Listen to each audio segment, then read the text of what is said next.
guys, it's me, 𝗥𝗶𝗁𝘆 Rainbow. And I am Renata from the 𝗍𝗏. And welcome back to episode 22 of the 𝗫𝗏𝘆 podcast. We have an exciting episode ahead for you guys. It is UMK week. We have all the UMK songs out, and y'all know we are going to UMK, so we are excited to finally have the songs, finally know everything, get into the thick of UMK and give our thoughts. But we also had an official song release from Slovenia that me personally was highly anticipated, that I'm excited to get into, as well as we have a super Saturday roundup to do for you guys. We had Eesti Laul semifinal, we had Norway's second semifinal, we had Lithuania's second semifinal. Girl, and this was one of the slower Super Saturdays, right? Oh, I don't know if I'm gonna survive this at this rate. I'm too old for this. I know. It's getting to the point. I tweeted something out where I was like, I'm actually listening to so much new music that it's actually getting difficult to listen to music. Like, I'm finding it hard to like listen to new music so frequently.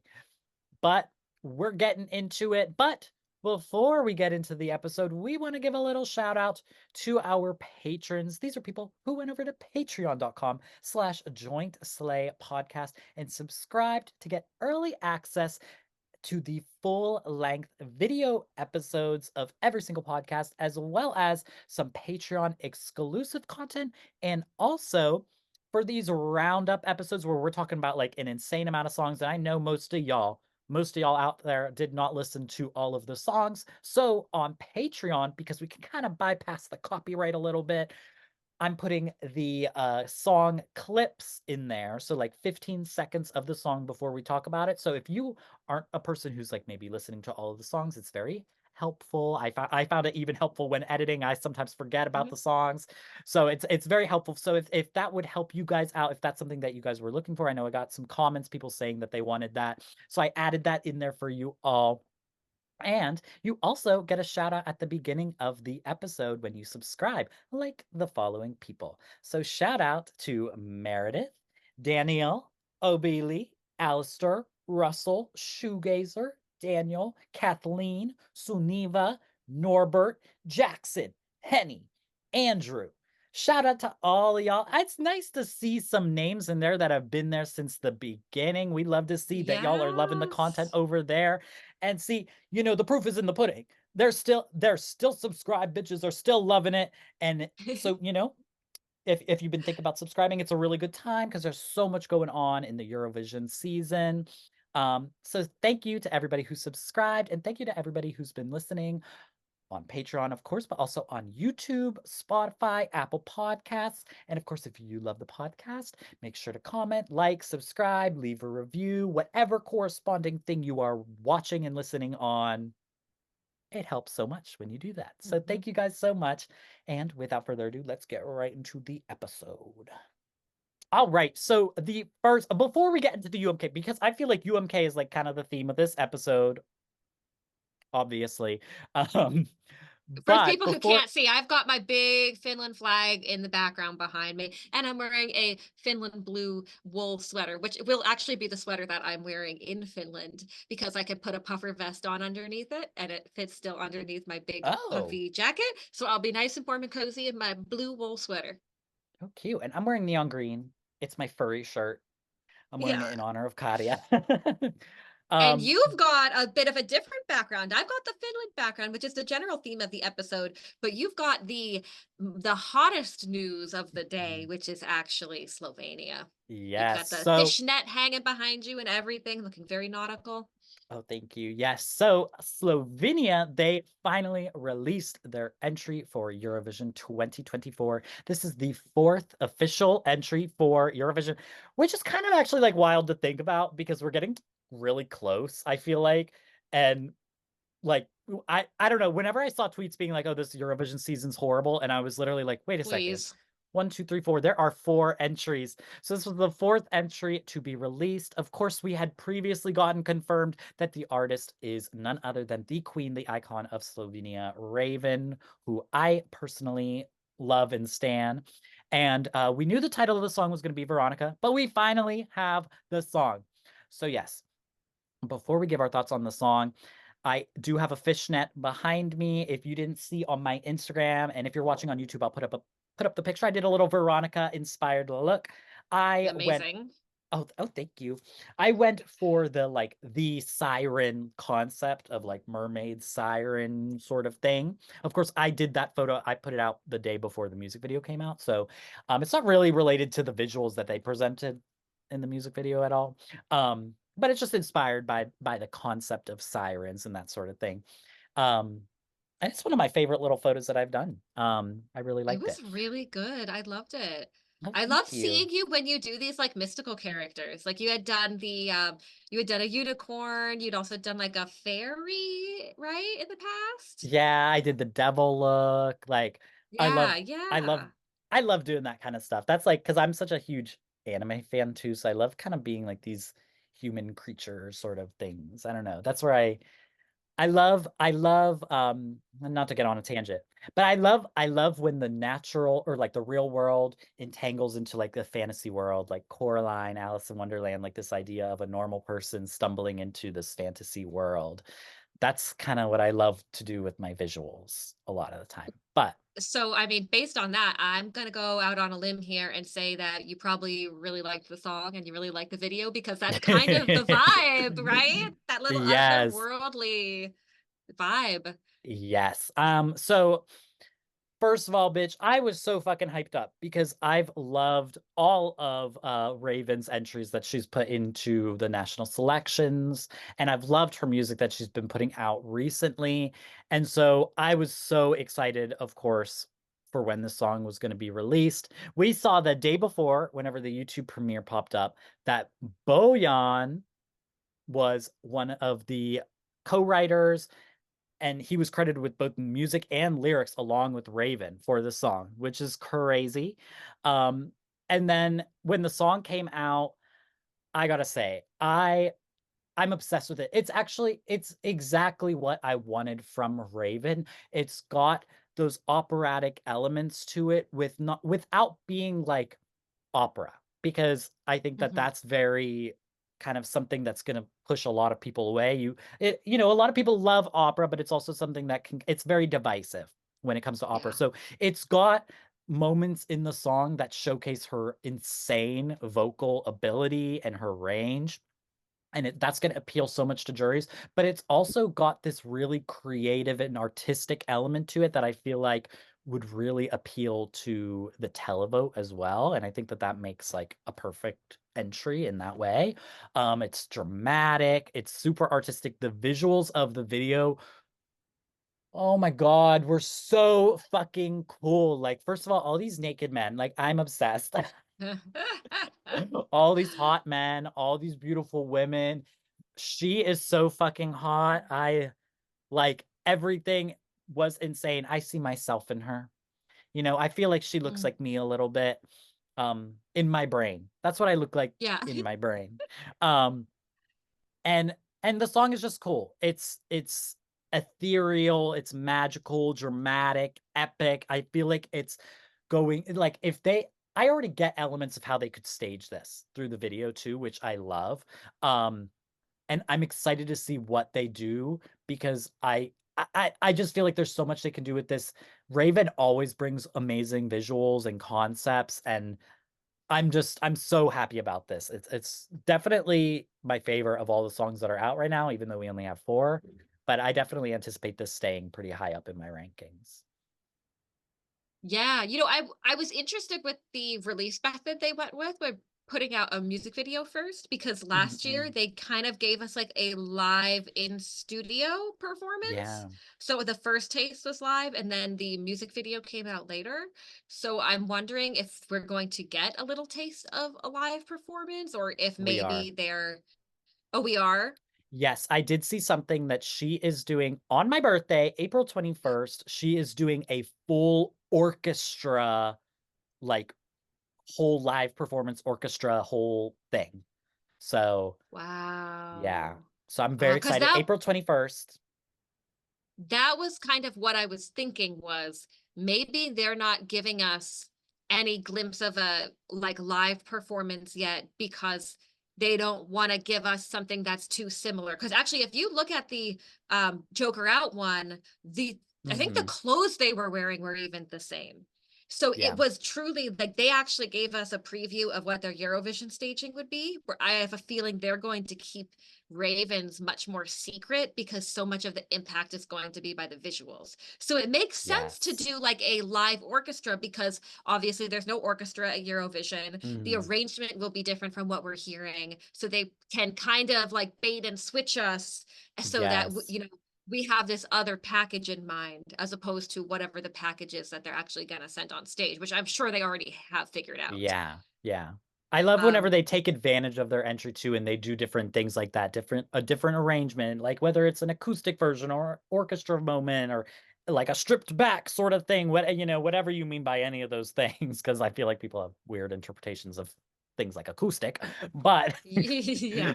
but yeah, I'm happy that they're going to do that because that was a disappointment of mine for Slovenia last year. It was kind of boring by the time we made it to the live show because I was like, oh, I saw this already, so you know. Yeah. Yeah, there's a lot to be said for countries that do internal selections when they do them very smartly like this.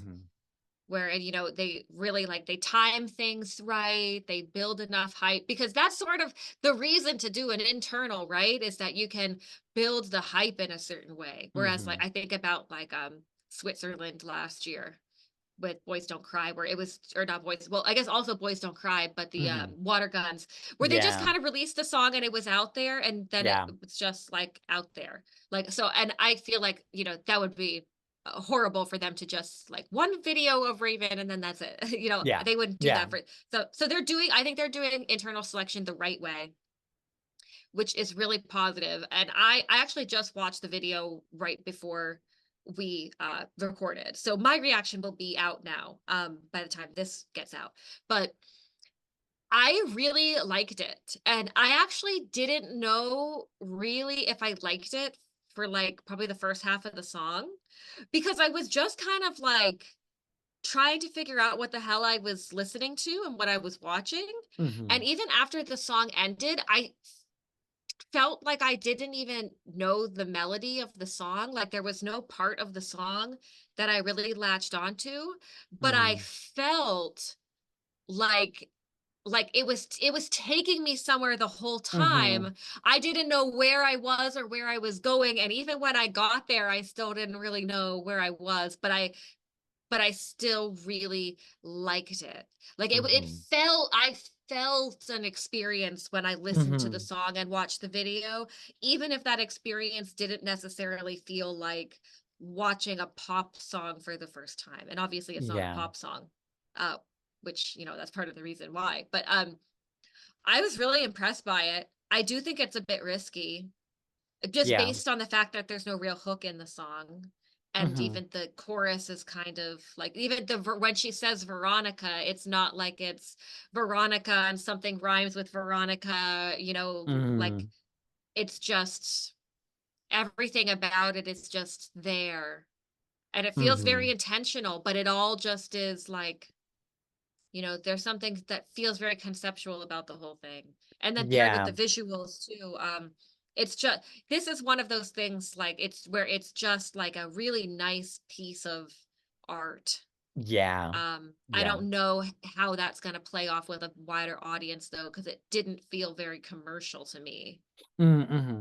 Yeah, that's what's hard about something like this, is you never really know the way that people are gonna go and like respond to it.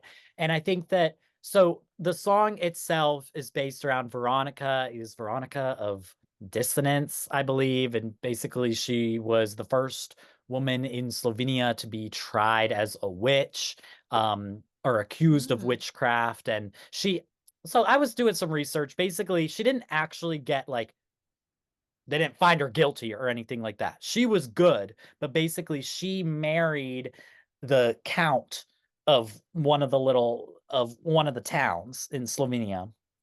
And his family didn't like that because she was poor. She Ah. was just a regular person.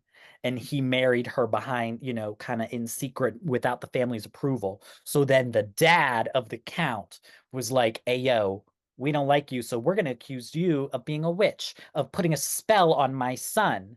Well, the courts found like ain't no proof of evidence of that. But the dad was like, bitch, we're fucking powerful people. We're just gonna kill her anyway. So she was drowned. Hmm. And her body Oh. was hung on like this castle. And they kept the son though locked up in a tower. And like they were like starving him, but Wow. apparently like he was able to survive because one of the people in the castle or whatever were feeding him, like they like dug a tunnel or whatever. I don't know. It was this whole Wow. thing. This But is real? This happened? This isn't a story, like a myth? yes.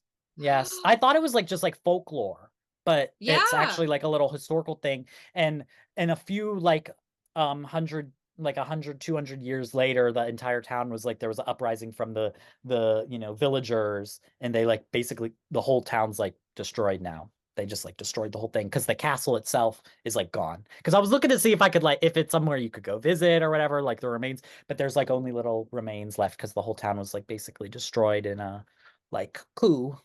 So Oh my God.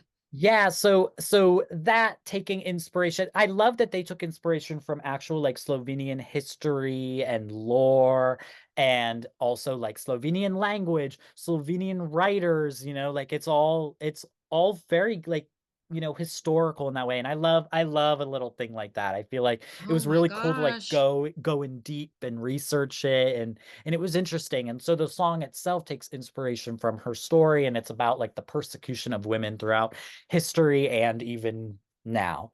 So I think they Well, I need mean, to like, obviously, as a historian myself, I love mm, that. And that makes me love the song even more.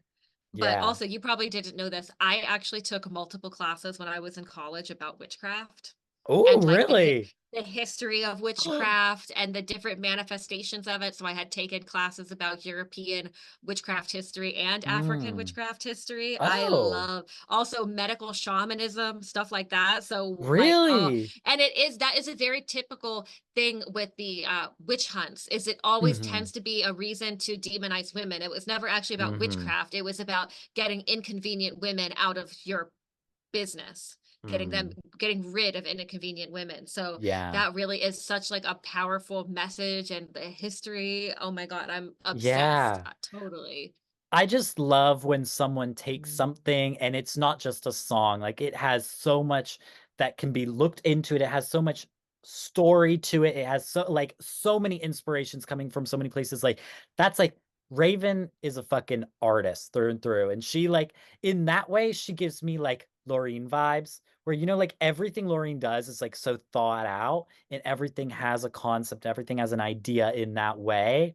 Um and I don't know, she's such an artist. And I Yeah. know like she has so much involvement in it in that way too. It's not like you just like Swedish songwriters throw this person a song. Like I don't know.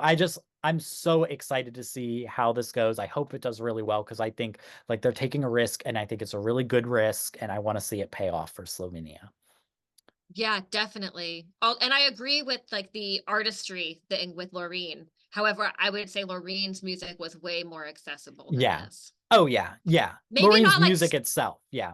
Statements was a much less accessible song. And I would Yeah. actually kind of put Statements into the Hmm. category of this one. If we were going to compare Yeah. A Loreen song, Yeah, it for probably would be sure. Statements. Hmm.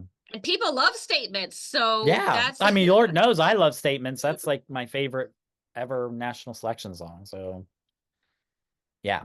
Yeah, I'm very well, excited speaking about of, what they're doing. yeah, I was going to say, speaking of favorite national selections, Yes. ready to move on to UMK? Oh, yes. Okay, y'all. This week for me has been absolutely insane. A roller coaster. Insane. A roller coaster of emotion. Yes, Finland flags for This is a big ass life. flag. Oh my God. Mine's really big. Mine is like it goes onto a flagpole. Oh, wait. Oh I think yeah, mine yours has does that too. too. Yeah. So they're like a real flag, real flag sign. So my flag had basically just been, I had left it up, just hanging all week because every day they were giving us a song. And I love this method, first of all, of releasing songs where you get one every day because it just keeps the hype level so high. And like there's the anticipation is just through the roof, for better or for worse. And with all of the speculation and leaks that happened, okay, I've got to say this about, first of all, I hate leaks. I hate leaks, I hate leakers. But the whole 𝗬𝗍𝘆𝘆 story, for people who maybe don't know about this, I don't know really much about this. Oh, really? So somebody had, back in like December, had this shit post, and it was like, oh, my aunt works for 𝗬𝗍𝘆, and for Christmas she gave me the list of UMK participants. Well, that's a great Christmas gift from your aunt. I think that's what the premise of the post was. And it was like the list of the artists. Although the names were wrong. There was a lot of things that was weird about it. Like the names were actually ended up all being right, but the song names were wrong. Oh. So maybe it was a leak proof mechanism kind of a thing where like some of the information that they were putting out wasn't necessarily correct. Or maybe this person made a fake document and then changed the name, but everyone was like, why is the document in English, first of all? Like that doesn't really make sense because it's a Finnish broadcaster. It's not Eurovision. It's not international. That they would just do it in Finnish. But I was really upset about this because, of course, I wanted to like get the information the way it was intended to be released. And it took out a lot of the excitement over it. Personally, I don't think that there is an 𝗬𝗍𝘆𝘆. I don't think she exists. I don't think she's a real person. I think that was just a cover story. So it was somebody who works there and they just made up a fake story because the producers were asked about it. You couldn't connect it to a person. You couldn't connect it because the story was totally fake.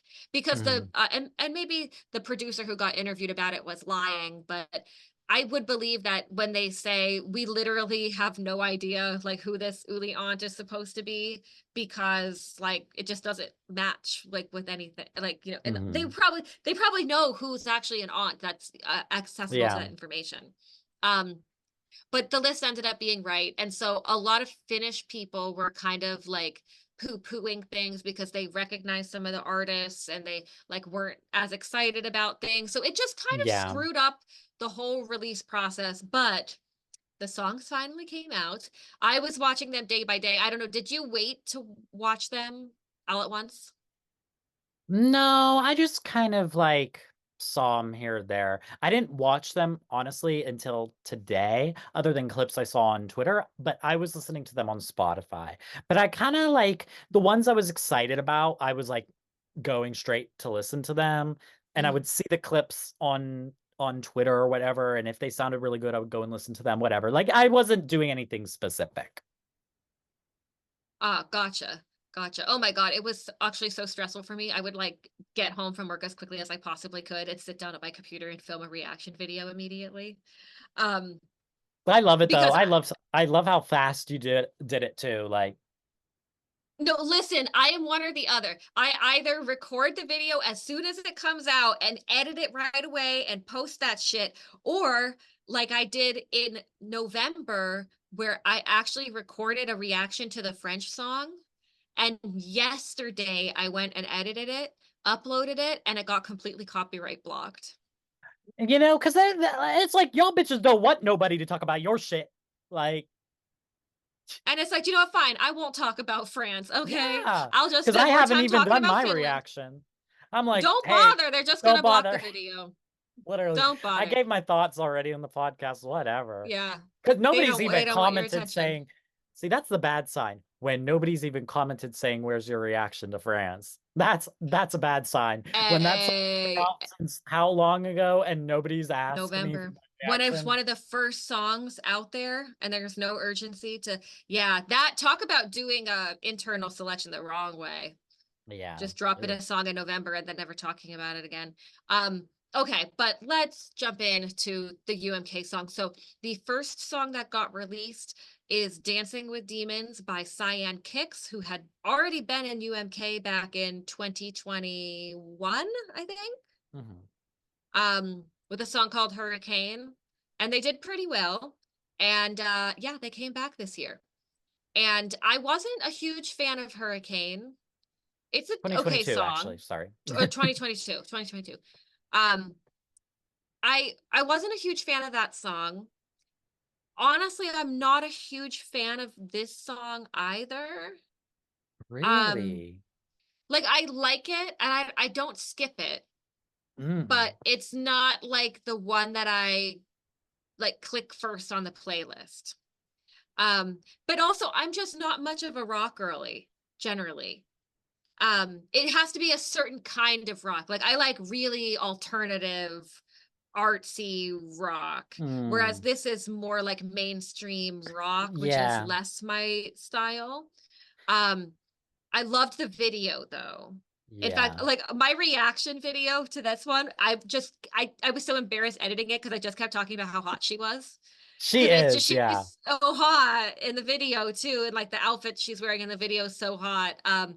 So yeah, like the video was cool, the package was cool. I thought it was a good one to come out first. Like it was really like a good warm up for everything that was to Mhm. come, but I wasn't super like excited about it. Yeah. I was surprised I don't know why I was surprised they had them be the first one. Like I feel like they would either be the first or the last to be released. And Mm, I guess with them announcing, because they announced the artists all before and then they started releasing the songs. So yeah. so I guess it makes sense because it's not like a shock. If it was going to be like they didn't announce the artists, they announced them like one by one, the artists as well. I feel like it would make more sense to do them last because it's like, oh, and the returnee is, you know Oh, what I mean? right, But right. I first of all, immediately when I saw the video, I was like, "Oh my fucking God. UMK totally went like above and beyond with these videos." I was like, "Holy fucking shit. These are not lyric videos anymore. These are fucking No. fully thought out music videos, girl. We got whole ass like CGI crazy fucking shit going on. This is a fucking movie. The budget insane." I was like, "Oh my God." Immediately inspired. Like we've got this crazy demon creature. I was like, felt like I was watching an anime like Neon Genesis. I mean, she fights robots, but it was like this vibe where they were like getting like she's getting like, held by the fucking demons, slithery demon creature thing. I don't know. It was so fucking cool. I actually, after all the songs have come out, this one, the thing is about this one, I struggled, I suppose, with their entry in 2022. And when I first heard this one, it's almost like too soft of rock, where you said it was like kind of more mainstreamy rock. Hmm. But this one has really stood the test of time for me, I suppose, because this one, it has just grown on me the more I've listened to it. And now I think this is my probably second place. What? I love this so much. It's one of the ones I'm listening to the most, the one I'm going back and clicking on. I'm like, out of my mind.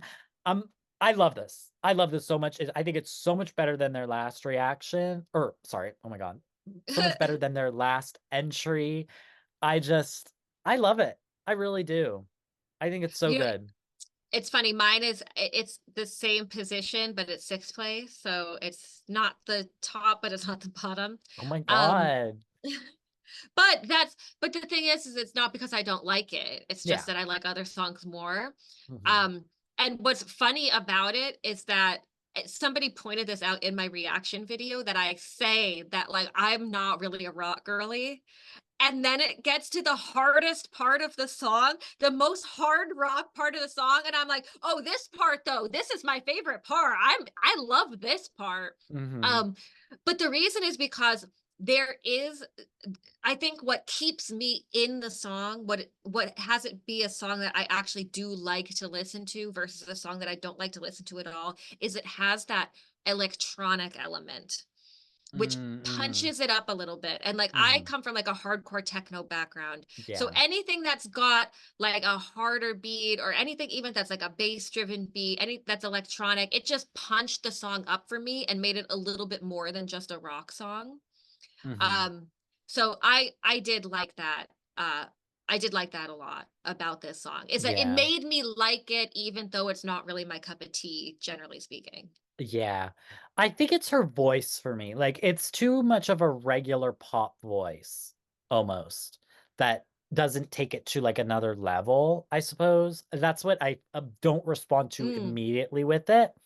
But I still love it, of course. I mean, and there is a part where I noticed when she says, "So you can be free," she says it in a really weird way, and it does bother me. She says it like, "So you can be free." And it's like, it would be "so you can be free," not "so you can be free." So you can be free. It just doesn't, it just, something about it feels like unnatural, almost like an AI. Like when you do the there's not a thing on your rawness phone. to her vocal. It's very like, very pop, very like, very clean. And with rock, I don't want it to be clean. Like, I want it to be like messy and hard and dramatic and like got some like roughness to it. Yeah, no, definitely. Definitely. I see in your notes that you said her hair is wild. Oh, it's so cool. I wanted to figure out how to do that, and I was like, I'm too lazy to I do my definitely hair, could because I do was it. like, could you do it? Oh, yes, I would totally do my hair that way. Genuinely, if they put these songs out a month before the contest, a month like a month ago, I would have probably actually tried to do a look for every single person, because I have ideas for every single person. Like, but her specifically, and 𝗫𝗫, I want to do looks so bad, but it's just like, there's not enough time. There's not enough time. But I like want to make a wig like that so bad. Like, I might still. I don't know. We'll see.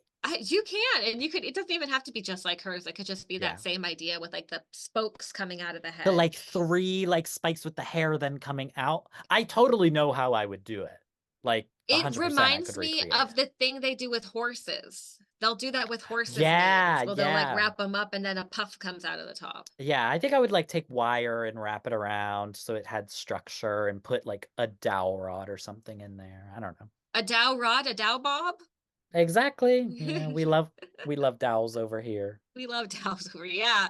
The weird obsession with dowels, Maxxy. Yeah. And speaking of people I have crushes on. Oh yeah. Oh my gosh. Yes. So the next song that was released was Mania by, I keep saying it's Sexman, because that's Sexman. Yeah. But it seems like people are saying Sexman. And I think the way that Finnish people are saying it is like Sexman. So I don't know. I'm just going to call him Sexman, because I think Sexman actually sounds really cool. Yeah. So I like this one. However, this one is my 5th place song, because I like it, but I don't love it. I think I love him. I love the visual sex thing, that sex pattern that's on everything. He just released merch and it doesn't have the sex pattern. I would literally buy a tracksuit in the sex pattern, because it's so cool, that like orange background with yellow sex, and then like the diamond configuration. It looks so amazing. The visuals were so awesome, and I liked the video a lot. And I like the song. I think that the rap and rock kind of fusion really works here. Like, it feels really seamless. But I feel like it just isn't maybe enough for me. Like, it needed, I think something that bothered me about it was that the tempo of the chorus is like a little bit slower. Whereas I really want the tempo of the chorus to go up. I don't want it to go down. So I felt like it didn't have enough like upward trajectory in this song. It didn't build enough. I agree. I I was actually I'm a fan of him. Like I love most of his music. And I was actually really kind of shocked and a little disappointed when I heard this because it's very like soft and like I was expecting some hard hitting like cool interesting rap and it's not super rappy.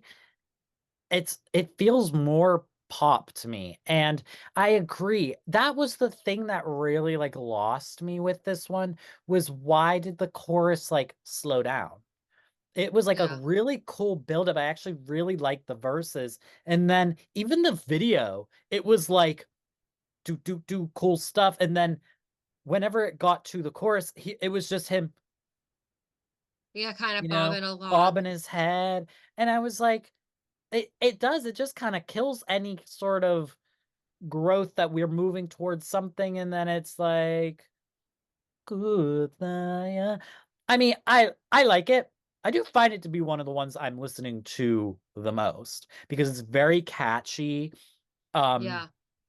and I like it. Like I like his voice. I like all those things.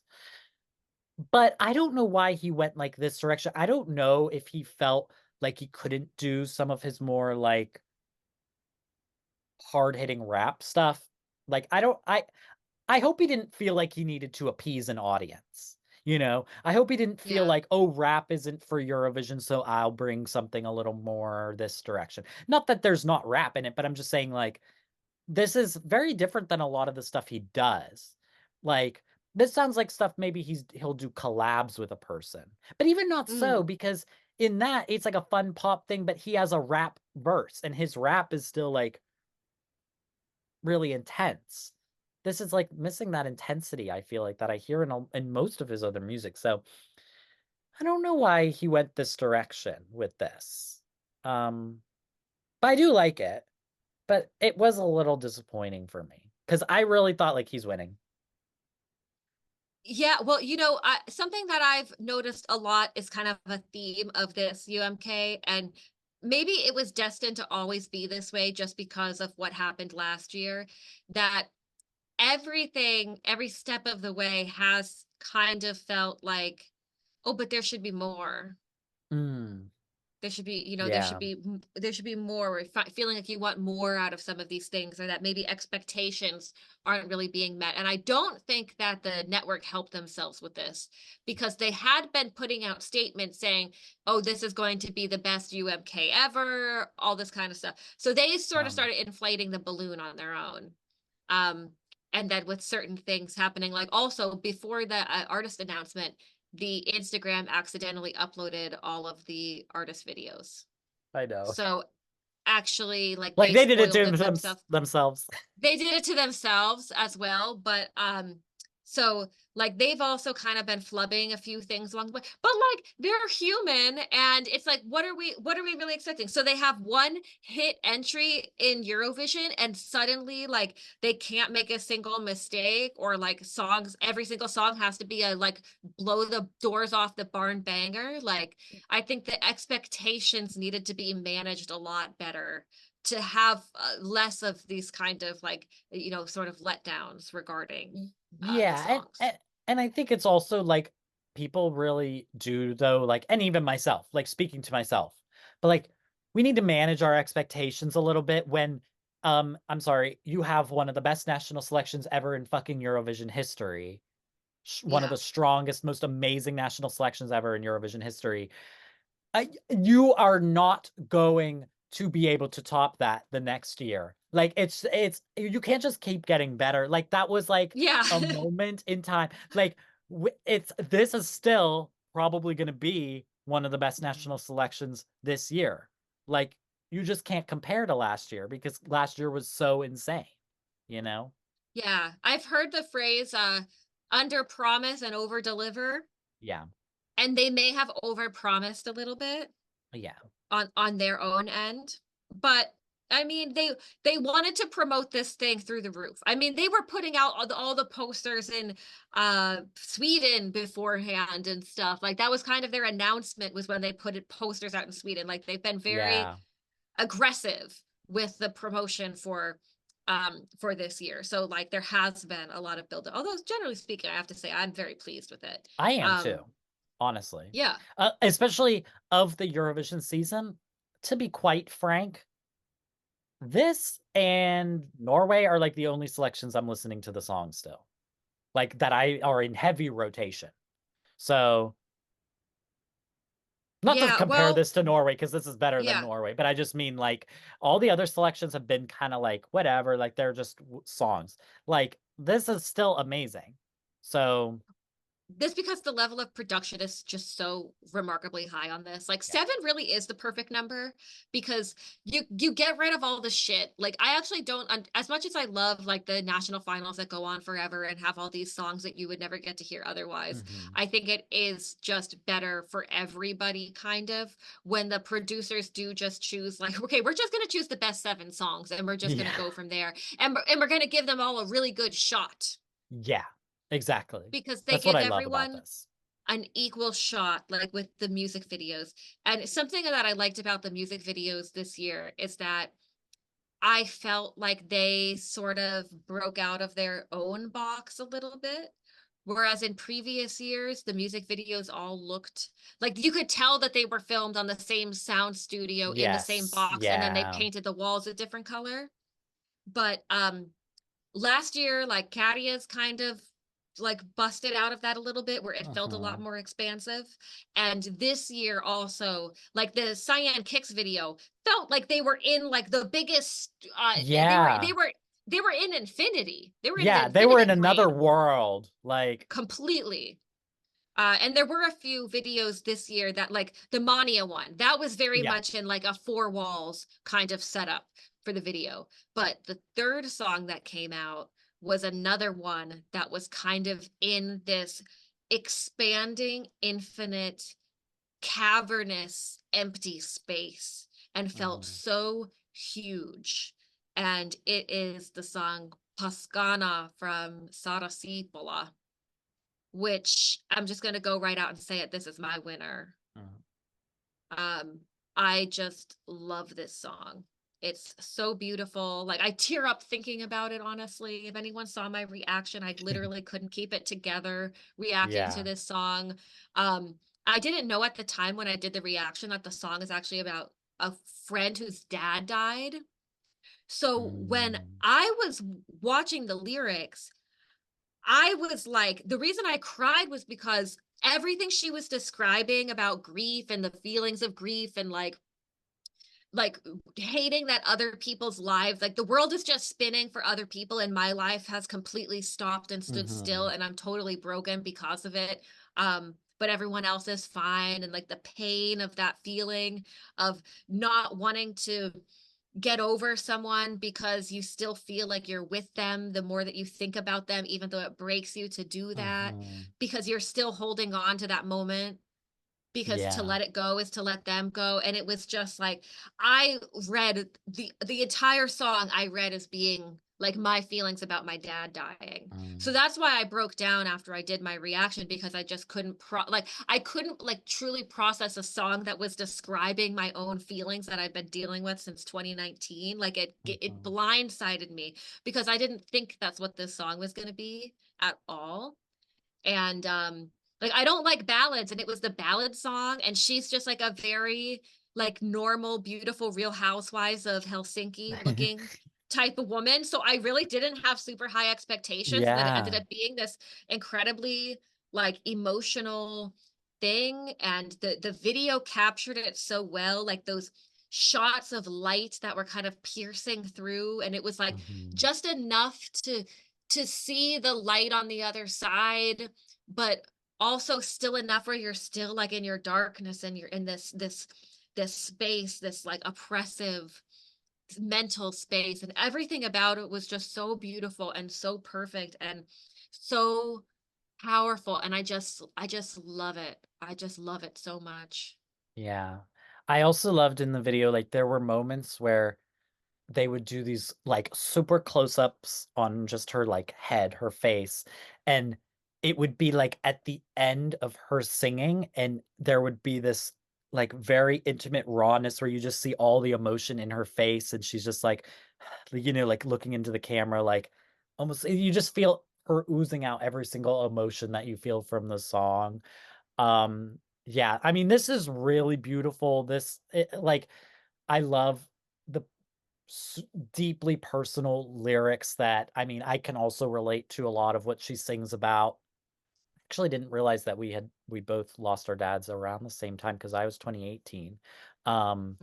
And I mean, I feel like this isn't my personal winner, but I really looking at the lineup, this is the only one I can really see like this is what Finland should send, because it's so much more that it's just it's got such a deep, important message that like most people, so many people in this world can relate to in so many different ways. And I loved seeing her reaction to your reaction about like, you know, people from all over the world. She's singing in Finnish, and you know, a lot of the times like artists, they don't realize how much their music is going to impact people who don't speak their native language, and it's just so beautiful to see people from all over the world have maybe not, maybe beautiful isn't the right word, but maybe it is, like, because it's not a beautiful nice story, but it's reality. That's life, and these are Hmm. real emotions that we go through, and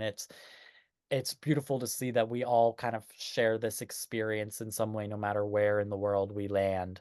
Um, and I don't know, this one, I also think it's amazing to see a song like this be so high in the Finnish charts, and so see that it's really connecting with the Finnish people as well. Like, I think that, I mean, it was a beautiful video, it was a beautiful song. I don't know. I really see this one. This should be the winner to me of UMK. I definitely think it should be the winner beyond my own personal reasons for loving it. Um, I think it would be really smart to send this song also because when you look at the past few years, that the songs Yeah, that they have sent, like the Rasmus, a rock song. Do they really want to send another rock song? Um, 𝗥𝗶𝗊𝘁 was like a kind of rock rap party song. Although this is going to be such a crazy statement, but for me, 𝗥𝗏𝗄 is the cha-cha-cha of this year. mm, Not because they yeah, sound alike, but because both of them immediately latched onto people and connected with that's people, true. Yeah. just like you said about everything you just said about, the way that this song can make people who don't speak Finnish feel something instantaneously from the first time that they hear it, feel Hmm. so strongly. If you look at the reaction videos across the board from UMK this year, the 𝗥𝗏𝗄 videos get more views than anything else because Mm-hmm. everybody heard the song and felt so strongly about it. They wanted to go and see what other people felt and thought about the song. And it's so Yeah. high in the charts, and it just has been so impactful beyond genre and beyond, because even the genre, it's not like a straightforward ballad. It has that Yeah. kind of electronic production, Yeah. which actually reminded me a lot of early Tattoo. Mm. um Hmm. that kind of, that really like hard, sharp Yeah. that piano line in the song where it's just really kind of, it's almost like grating, actually, like it feels actually very aggressive. Hmm. Even her vocals are a little bit aggressive, and I just, to me, this one is, it's so different, but it's so perfect at the same time, the same way that cha-cha-cha was, where Yeah. there was something that was different about it, and Yeah. everything was perfect about it and just captured people in a way that language no longer mattered. Hmm. And I think they definitely should send this one to Eurovision, based on what the other entries are. I do think, Yeah. I mean, we haven't seen the live performances yet, but I think this is actually the best bet for them. Yeah, I agree. Because like I said, it's not my personal winner, but looking at the lineup, this is the one that I feel like Finland could get the best result, could even win, depending on how they Yeah. stage it. And also, I fucking love her fucking outfit where she has the red, like, latex, but like torn up, but it's like solid at the bottom of her legs, and then it's torn up at the top. Like, again, need to fucking do that. Need to do that. Oh, the outfits, I loved the two different outfits that they had her in, because the Yeah. one was like the very polished and put together and presentable one. And in the idea of like the grief process, like there are those times when you're grieving where you put on the ball gown to Hmm. hide everything going on beneath you. You have the perfect makeup and the perfect hair, because that's what you want to present to people, is the strength. And then you have the other outfit that she's in, which is actually kind of like underwear. It's sort Yeah. of like a shift night silk dress chemise thing with some kind of like Yeah. tie around pieces, and then those red boots that almost look like she's bleeding, like she's oozing, Yeah. like her pain is actually coming out through the fabric on her body, and the things being in tatters. It's the complete fucking wreck that she's talking Hmm. about. Like I thought that was so perfect, and I can't wait to see what they put her in for the Yeah. show, because she's not a dancer. So I expect her And to yeah. probably stand still or maybe like walk from one place to another, but I don't see her doing much movement at all. So they're going to have to bring in the visual interest in what she's wearing and what they're putting around her. I Yeah. just hope to God they don't do any weird choreo, because that could kill it. Yeah. Oh my God. I agree. She doesn't need anybody. She doesn't need She doesn't anybody need else on that anything. stage. She just needs herself. And that's, I hope that they do that. Yeah. And I think that this would be justice for all those amazing ballots that they've sent, but just haven't been enough. And I feel like this, like, I just feel like looking at the lineup, this is, I don't know. I just get that feeling. Okay, so the fourth song that came out is a song called Glow, and it's by Jessie Marin. And this is one of the English songs that we've got. So up to this point, it was two Finnish songs, two English songs. And so Jessie Marin was born in Liberia, grew up in Tampere, the host city. Oh, Everyone has been remarking that he speaks with a really thick Tampere accent. really?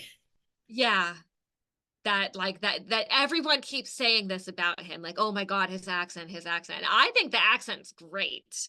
It's like really, like, to me, the Tampere accent, it's like a New Jersey accent. It's like they sound like they would be like mobsters. Like it has Oh, like this kind of like this really like kind of like deep and like oh. kind of. I If you haven't ever heard him heard speak. Yeah, I don't know. I guess I'll uh see whenever I'm there. the rapper from Portian Boys is from Tampere, and he also Oh. kind of he talks in this kind of like accent. Like, I'm so sorry, I'm gonna get so canceled over that. Um, Please, guys, don't be mad at me if you're from Tampere. I love you. Um, I love this song. I think this song is great. I think it's one of the more accessible songs. I think Hmm. most of the elements work really well together. The only part that I don't totally love is the little breakdown bit where it's just like you're gonna make ooh na na na na na na. I don't totally love that part, but I think that might also be part of like the Afrobeat style too. So Hmm. it might just be like a stylistic thing, because I know that like African music in particular does use a lot of like kind of call and response and repetition. Hmm. So it might be that, but I just felt like that part didn't really work completely for me. But generally speaking, this is one of the songs that I enjoy listening to the most. Like when I'm in Mm. the car or when I'm like cleaning around the house. Like when this one comes on, I'm like, yes, I like this one. Yeah, I really, really like this one. It's so cool and fresh for UMK. Like, they've definitely never had something like this in their selection that at least I can think of. If you're like a Eurovision fan, of course, we had 𝗵𝗆𝗆 Wait, what was it? Uh, 𝗵𝗆 Benny Benny Cristo. He had Cristo. K Mama, and then what was the other one? What was the other one? Oh my God. Oh yeah. Well, we don't talk about that one. But this was Yeah. giving 𝗵𝗆 vibes, that Afrobeat kind of vibe. And I love it. It's just like, I don't know, it's chill. It's kind of just like it's got me grooving. It's got me do, do, do, do, do, do. But then also it gets stuck in my fucking Yeah. head. Like all day I will be singing this song. Like today, it's been stuck in my head all fucking day, which is a good thing, I think. Yeah, it's a It's good like thing. it doesn't have the levels that I feel like are needed for a Eurovision winner, sort of like competitive aspect. I think when it comes to like any sort of competition music, it's a good like bouncy vibe, you know? And Hmm. it's very fresh and it's I don't know, it just adds something to the overall lineup and it's very well done for what it is. It's like very middle of the road for me, but again, it's like it's really fucking good. I don't know. I don't Yeah. know how to like you know what I mean? It's just very uplifting and I'm also excited about him. I'm excited about you know, like just he's very political and I love that Hmm. for him. Yeah. He's also Um gorgeous as yeah, well. He is yeah. really, really beautiful. And the video was cool. I really liked the video. I Yeah. feel like it was very simple. And that's what I felt like for the song. It's like it didn't need all those like, you know, bells and whistles. It was very simple. They had a really cool set and they were dancing and it was good vibes and good energy. And again, that's a staging I could see like recreating a little bit in a live setting. Yeah. You know what I mean? Well, and they had kind of choreo happening. So I could see them Yeah. very easily taking that choreo and making it a little bit bigger. And really, when the point that this song came out, the three songs before were all a little bit more on like the kind of dark introspective side. So to have a song Hmm. come out that is kind of like blatantly hopeful, Yeah. it kind of reset everything in the middle Hmm. in a really nice way. And I did like that portion of the release to put this one, especially after 𝗥𝗶𝗆, which is such a sad song that Yeah. doesn't try to make you feel good, whereas this is a song that does. Although I had some people in my comment section saying that this is a random order. Okay, I'm looking at it and it actually feels like a story. You've got like you're dancing with your demons, your mental demons, then you go into mania, then you're like, I'm a fucking wreck, and now you're like, all right, now we're looking up. You know, we're feeling a Oh little my bit God, the better, acceptance right? stage. Oh my Yeah, and now we're God. getting into like confidence, see me slay, and then you're a bad bitch getting fucked. Oh Like my it's a God. totally like a storyline. You're so right. You're so right. Yeah, I don't think this is a random order. I don't think it's No. random at all. Um, that that really makes sense. So I have this song. I'm having not a the top, like the upper crust of my selection, they're all kind of like on the same level. So I've got this one hovering between third and fourth place. Okay. I haven't ranked them. This one might be my last, Wow. but I love it.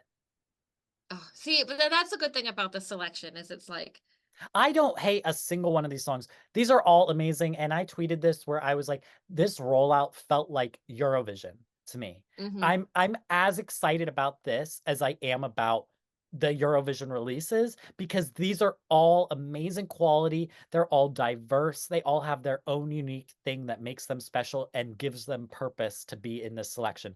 None of these, this is not a selection where you have a few fillers.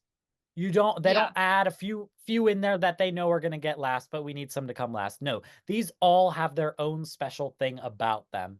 And then it's just about, you know, which one speaks to the most people. But like they're all amazing for what they are. You know, like I don't know, they're all good. So, I think the only market that they don't really hit is the older market.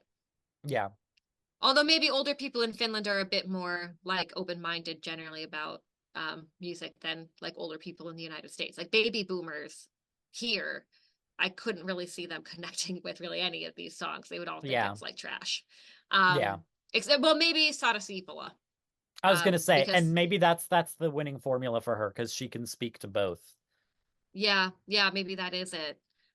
Okay, so the fifth song that came out, absolutely ridiculous song called No Rules by Windows 95 man, who apparently will have to change his name if he wins.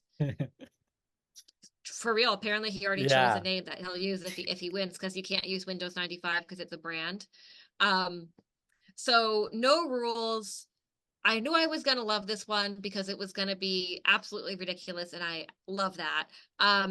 So this is essentially a 90s Eurodance track, which is what I was raised on and what I love. So I absolutely love this song. So this song is actually tied with 𝗥𝗏𝘆 for me. So they're kind of like, I like them both a lot, but I like them for different reasons. Like No Rules gets me super hyped up and I absolutely love it. It puts me through the roof. But I can listen to 𝗥𝗏𝘆 at literally any time. Like I could listen to 𝗥𝗏𝘆 in the evening and not like have my heart rate go up. Whereas like I cannot listen to No Rules after 9 p.m. Like that is not bedtime music. And this is filling the same spot that the 𝗤𝘅𝘅𝘆 boys had last year. Yes. Like this is the over the top, ridiculous, fun, comedic, entertaining entry. That's what this is. And from what I've been able to gather, most 𝗤𝘅𝘅𝘆 boys fans have this as their winner. Because it's the same kind of music. It's got the same influences, the same themes. And this, of course, is another one of the songs that we have in English. But what's really nice about the English here is that they're actually speaking in rally English. So it's like with the heavy Finnish accent. So there's kind of that added element where it's still very like authentic to their culture, because a lot of people do speak in this rally English accent. And of course, that's one of the things people loved about 𝗥𝗏𝘆 was that he spoke in rally English. So I think this one does a lot of things right. But it is just this one is what it is. And it's not really trying to be anything other than what it is, which is a really entertaining song that makes you feel good. Yeah, this is one that's going to be so much fun to see live. It's so much fun listening to it. It's just a whole moment. And like you said, he's there to entertain. That's what this is. This is to have fun, bring up the mood, make us feel good, make us dance. That's what this is all about. And I loved it. And I love the campiness of it. I love the cheesiness of it. I love how stupid it is. Like, I love all of that. He sounds like Luffy from One Piece, the live action in the beginning. I don't know. What's Luffy? It's One Piece? The people that know will know. One Piece is an anime. I don't know if it's the longest running anime. It is a very long anime. It has like 2,000 episodes. It's like an absurdly long anime. But they did a live action on Netflix like last year, and his accent actually sounds like, to me, the actor. The actor, I believe, was I don't know if he was Mexican. I think he was Mexican. I think the actor was Mexican. I don't know, but they have a similar accent in my brain. Okay. In the beginning. Anyways. But I also, I just love the stupidity. The fucking eagle noise. Like, the visuals were so, like, stupid. I love, like, there was a total callback, too, where they had the, like, white background. That was, like, totally early 2000s, 90s, like, 100%. Yeah. And also, it was giving me Five Nights at Freddy's vibes when he was at the security cameras. Do you know Five Nights at Freddy's? What's that? It's a video game. Old. Oh, I don't play video games. So it's a video game, but they made it into a movie this last year with Josh Hutcherson. And it was a really good movie. They did they didn't do CGI. It was all practical effects. So it's basically like 𝗥𝗏𝘅𝘆. It's like a horror game, almost like based around 𝗥𝗏𝘅𝘆, where the animatronics come alive and try to kill you. Oh, okay. The movie was really well done because all the animatronics were like not real animatronics, but they were like puppets. It was really well done. And it's basically like a security guard, because the 𝗥𝗏𝘅𝘆, it's Freddy Fazbear's is what the place is called, but it's like 𝗥𝗏𝘅𝘆's. And it's closed down because people were being murdered. But there's a security guard that has to like go in and watch just the cameras. So that's what it was giving me. I don't know. Okay. I just really liked it. I like the absurdity. To me, like I got so many I don't think those were necessarily their references, but like there were so many little things, little moments going on in it. And that's what I loved about most of the videos of this was like I love that we actually got these opportunities for people that have like different sets and different moments and different stories. And this one felt like a whole story from start to like Yeah. finish with the way they did it. It's just like this is one of those songs where it's like the whole package connects for me, where it's like Hmm. the visuals mixed with the song. That's going to be like so much fun live to see because it all works together in such a way. It's not a song I'm listening to very much because to me it's like the whole moment. It's like the fun of Yeah. his performance with it, you know? But Yeah, totally. And I actually feel like of all of the videos, this one I thought maybe felt the most like if this was being released outside of UMK, that this probably would be the video that he would make anyway for the mm-hmm. song. Yeah. Like, so I don't feel like he was maybe like limited in any way by Yeah. like the staging thing because because everything is filmed in the studio. So like I Yeah. wouldn't be surprised if maybe like um 𝗏𝗏, if he could have done that on his own, if he would have filmed that outside somewhere, Yeah. because it is Yeah. kind of like a bit more like of a naturalistic, like you could film that one out on the beach, whereas you Mm-hmm. can't do that with this because everything has to be inside. Like I felt like the video for Windows 95, man, it felt like it could have been the standalone video. It had nothing to do with the contest and like the egalitarian nature of the Yeah. video production. Yeah. This one, literally, when I listen to it though, I just like I have it in my brain. I can't fucking wait to be with you at the Oh my live God. show singing along. That is just it's just gonna be so much fucking fun. Oh my Like God, the this part where he says, "See me slay," see we're me gonna fly. lose our voices screaming, "See me slay." Literally, oh my God. I'm just like, it's gonna be such a moment. It's gonna be so much fun. Yeah, I'm really pumped for that one. And I that was one of the ones I was most excited about beforehand because I knew that it was going to be a 90s style song and I do like that. Also, Mhm. he's another gorgeous one as well, I Windows was actually 95 gonna man. say, I was like, I need him. Yeah, when you look past the look, he's married. So, he's Oh. taken. Yep. He's married. He's a dad and everything. Is it just one person or is it two people? It's two people. So this is kind of funny. So he was a DJ, and then Windows 95 man was like a persona that he created for going to festivals. Mm. And then the guy who's singing the chorus, he's a voice actor. He is Oh. actually in Paw Patrol. He's the voice of one of What? the dogs in the Finnish Paw Patrol. What? Yeah. He's very famous. He's been in a bunch of stuff. But yeah, he's the Paw Patrol So voice. do they normally do stuff together? Like is Windows 95 man like a group or a duo? No, I don't think so. This is Oh, his okay. first song ever. Before Oh. he was just a DJ. Yeah, this is his like debut. Oh, okay. I Oh, wow. at least I'm pretty sure it's his debut. Let me check Spotify and make sure I'm not giving misinformation. Windows 95, man. Okay, no, I guess it's not his first song. He does have a few other songs, but it's like my shorts are so tight, sexy vocal mix. My shorts are so tight, instrumental. So I don't think that it's like, and then there's a song called Epic Tax Party, and there's like four versions of it. Okay, so basically this is his third song. Okay. And he's got all these remixes of the other songs. But I Yeah. think this is, yeah. So it's more or less this is his kind of like big debut. Okay. But Well, I mean, this is mostly a great he's DJing. debut. Honestly, he gives me vibes of somebody who's like, I could see him, little big status, Yeah. you know? Something else about him that I love, you're gonna love this too, doesn't drink alcohol. Really? Because he does Sober not give King. those vibes at all. Nope, all that goofiness is alcohol free, just like us, baby. Oh my Alcohol free and God. crazy as fuck. We don't need Yeah. alcohol to be nuts. Oh my God. That's great. Oh my God.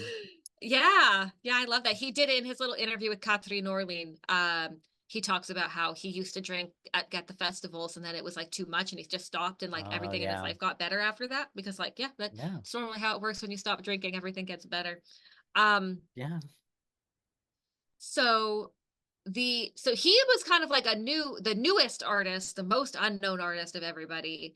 And then the next song that came out was one of the most known artists, and this was actually like Oh the really? comeback artist. Yeah, Oh. 𝗤𝗏𝘆. She had a bunch of hits before, and then she kind of stopped making music, and Oh. was actually doing reality shows. Like she Oh, was on that show, like I'm a Celebrity, Get Me Out of Here. you're lying. No, yeah, she was doing reality TV competitions. So she was kind of like a washed up celebrity. And this is her coming back song. What? Oh wow. I'm gagged. I'm gagged. I'm shocked and obsessed, even more so now. Yeah. Yeah. So she's a very like known entity. Hmm. And I really loved this song. I love the piano. That's her playing the piano, by the way. She is Mm. a classically trained pianist. That was her start in music, was Mm. classical piano. Um, Mm. and then apparently she was into like new metal in like the early 2000s. So she was kind of like a rock girl. But then she heard Oh. Erykah Badu's music and then became more of like a rap R&B girl. Oh my So God. she's just a very musical person and she's always kind of Yeah. like growing and changing in music. And so this 𝗏𝗏𝘅𝘆𝘆 song, which means peel me. And it's like she literally said, what's so funny is when I did my reaction to the artist announcement and they said that the song was peel me, I was like, what, like an onion? And people were commenting and saying, no, not like an onion, like, you know, whatever, not like an onion. And then the fucking song comes out and she's literally saying onion in English and in Finnish. Like, no, this song is literally peel me like an onion. Peel back all the layers, make Bro. you cry. Oh, yeah. What did you think I of the love song? it. I'm obsessed. So Yeah. this is my second place with 𝗏𝗏𝘅𝘆𝘆. So it's like I want either one of them to win and go to Oh, Eurovision. really? Apparently, Okay. 𝗤𝗏𝘅𝘆𝘆 is a really good live performer. That's what everyone's been telling me. Well, this is my winner. And, I knew it. but what I will say is until I watched the video, because I saw the Twitter video, but I didn't watch it on YouTube, so I didn't get the translation. So I've been listening to this song all week, and I've been thinking, oh, okay, Slay Little Girl Bop. Girl, I read those fucking lyrics. I was like, this is fucking crazy. Girl, peel me like a fucking onion. And she's being fucking explicit in this song. Yes. Like, she's talking Unbox about, me. yes, she's talking about like peel all my clothes off like an onion. And like, girl, she's, then she's talking about big dick energy. And she says it. Mm-hmm. Like, Yeah. I'm like, whoa, this is crazy. I'm obsessed. Iconic legend queen. I love the way she like performs this in the music video where she's got this like cheeky smirk and she's got like this very like I don't know her facial expressions everything. She's just it's just it ain't like this is everything that I obsess over. This is my best, you And know. she literally ate in the Yeah, video. she literally ate. I I'm obsessed. I'm literally, I didn't know she was like such a seasoned performer. I didn't know any of this. I didn't know she was nearly 40 years old. Like she is an icon. Yeah. I'm obsessed. Yeah, I totally love her. Also, and I think we'll talk about this when we're all done. Her performance in the reaction video to all the songs that they Mm, did with the artists is amazing. She carried that whole damn video. Her reaction, I could tell if she goes to Eurovision, we are getting content from her. And because she was on reality TV, she knows what to do if there's a camera on her. that's true. Whereas other people might not know. She definitely knows what she has to do in those kinds of situations. So she will I'm be entertaining as fuck. Like she's one like, yeah, I need a fucking interview with her. Like me and her together. And that's another one. Girl, I already been thinking, like, I've been trying to find a damn blue velour bodysuit like that. Velvet Impossible. bodysuit. Impossible. Why is it so hard? It's not like a hard color. It's just blue. Why is it so It's just hard? blue. I found someone who was selling them like custom. Mm. Um, on like Etsy or whatever. What's funny is I actually have a blue velvet trench coat that I Oh. wore to Eurovision. Oh. I wore it Yeah. on semifinal one and semifinal two Well, because I it was got kind of some like my warm blue. jacket. I'm sitting on some blue crushed velvet right now. I could just whip one up. You could, yeah. It doesn't even have to be the cat suit. Like you can just make like a look. Yeah, maybe. I have the lyrics in front of me. Feeling like a cream cake every tucking day. Cherry on the top. Yeah. Thanks for the comments. Slay. These layers are getting kind of heavy. I'm dressed up in everyone's opinion. Okay. I don't know what some of this means, but girl, let's dip deep. Open up my onion. Like, undress me. Grab me by the hips. Peel me like an onion. Get ready for them tears. Oh, dive I into my know. It's core. Oh my, like she's getting crazy descriptive. But apparently it's also about like a lot of the shit that people have said about her in the past. Where like Mm, because she has kind of a persona as an artist of being like a very hard mm. person. Like her music is kind of aggressive. In her interview with 𝗏𝗏𝗏, she talked about how like people would say after she did the reality shows that like, oh, you know, I thought that you were an asshole, but I realized you're actually a nice person. So she kind of dealt with Oh, like people having sort of feelings about her based on what they knew of her, which wasn't really who she was because there's all these different layers to who she is. And I particularly love the onion thing because it reminds me of Shrek and the whole thing like ogres have onions. And yes. he's like, what about a parfait? And so in the video, she kind of has the onion. She's singing Mm, about the onion, but then she actually has like the sweets. So it's sort of both of yeah. those things. Maybe she's a big Shrek fan. Maybe she's a, yeah, this is the Shrek song. Oh my God. I'm so glad you love it as well. I don't know if this would win, but if she's an amazing live performer, who fucking knows? I know this is 𝗤𝗏𝗄𝐿's pick to win, and it's mine. It's my well, it's hard because this is my favorite song, but I do think 𝗏𝗏𝗏, like, it's so hard, but hopefully Yeah, it's one well, of them. I mean, they're so close to me for mine for the same reason too, as I think you're saying, where it's kind of like I really love this song, but like I don't know, the other one is probably the better option or maybe the more likely option. Um, but it's just this was one that we really did need to have in the contest. Like this fills the spot that like Yes. Bess had, Erica Vickman Yes. had of this kind of like Yes. unapologetic, strong female pop song. Imagine me and you. I, I kind of wish there were more moments for us to turn looks because imagine me and you, one of us in the blue look, one of us in the white look with the fur. We do little Oh my matching God. little. Come Mm. on, like come on, guys. Uh Oh my, I was thinking about that when she pulled out those fur boots. I was like, I Because I wonder if was it's just too late telling to you find about some fur getting boots. fucking. Oh, I know where I found some. I could find the white Wait, look. I I found the found white some look. fur boots too. Are they fur boots or are they leg warmers? Because I thought they were leg warmers. They Because they were look fuzzy tight. boots. Were I they? found they were like knockoff moon boots and they were fuzzy. Oh, well, Lord knows I returned the real ones. So I don't Yeah. have mine. But Okay, speaking of moon boots, um oh yeah. the seventh song and the final song was 𝗥𝗶𝗆𝗆 by Michael Gabriel and Nublu. And in the reaction video for CD Sabotage, she couldn't tell what they were saying with 𝗥𝗶𝗆𝗆, and she thought that they had said um 𝗥𝗍𝗆𝗆𝗆, which means you have diarrhea. And Oh in the my video, God. she's like singing along to the song, but she's saying like, "Do you have diarrhea?" And you can tell she's like cracking herself up. Where it was like, Oh "Oh my my God, lady, God. you are so unserious. Like, I'm obsessed." Okay, so Michael Gabriel is like a controversial figure. When his name got leaked on that release list, people were like, this better be fake, because why the hell are they putting Michael Gabriel in this competition? Apparently, 𝗤𝗎𝗄𝗆sabotage was his DJ when he started out. Oh, okay, mother.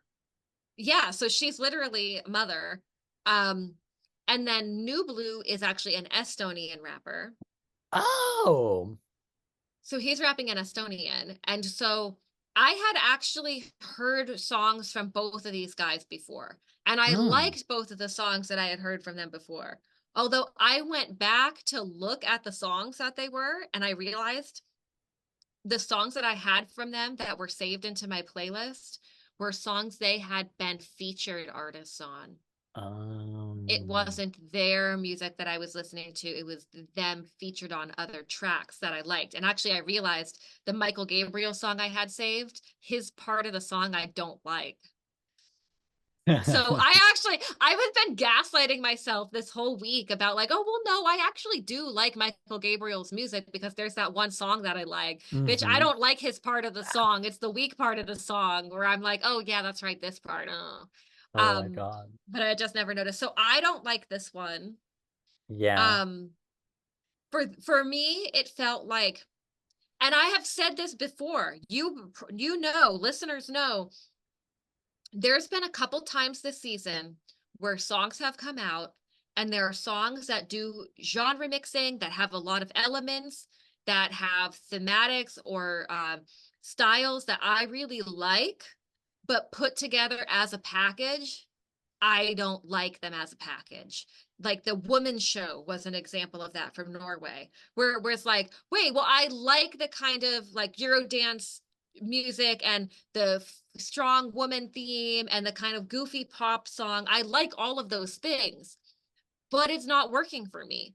And this one was not working for me. So it has that kind of I think a lot of people have been describing it as hyper pop, but I was kind of seeing it as kind of like almost like a really hardcore, happy hardcore I beat. think people don't know what hyperpop is at this point. Okay, I'm not sure that I really do because it's not a genre I ever got into. Most of the time it has like intense vocal manipulation. It's like got Oh, this okay. insane plastic sound to it Well, they because don't do it's that like at all in this song. no, but people have changed the definition of it. But that's what it Uh, is. Gotcha. Cause so I didn't read it as being hyperpop at all. I saw it as being like a hardcore techno styling. Do a really hard, really fast Yeah. beat. That on its own, like I thought was okay. Like I like that musically, that's the type of sound that I like. The other element that was happening in this song was kind of that early 2000s pop punk, good Charlotte Sum 41 sort of vibe, that kind of like angsty suburban teen thing, like so misunderstood kind of thing. And Mhm. I don't like pop punk. Really? So and I thought that that was the most successful part of the song, where the kind of like Mm. rock and rap elements. To me, that's what sounded the best. And Mhm. that's a genre I don't like. But then there was all Yeah. these other layers that they put onto it. Even the 𝗤𝗆𝗆𝗆 breakdown is like Gregorian chants, which I think is cool on its own as a section. I like it, but I didn't feel, and I get the Gregorian chant with the 𝗤𝗆𝗆𝗆, you know, the Latin thing, bringing it in, that makes sense thematically. But I don't those know what any of elements that weren't, means. that the elements weren't connecting at all for me. And Really? it just felt like there was too many ideas. Mm. And same with the video, there was like a lot of ideas in the video.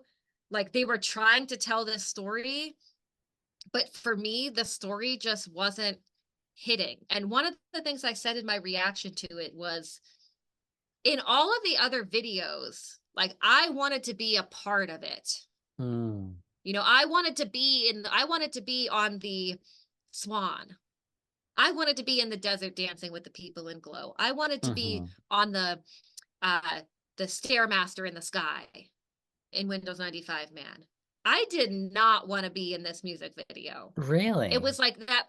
It was that weird, stuffy looking staging with the kind of like 1970s vibe. And then like, I don't know, people are like aliens, I guess, like with like long tongues eating the popcorn. But then like, why are we at a newscasting? And like, are they the aliens or are they the spaceman? Like, I don't know. It wasn't clicking for me. And it has nothing to do with Michael Gabriel.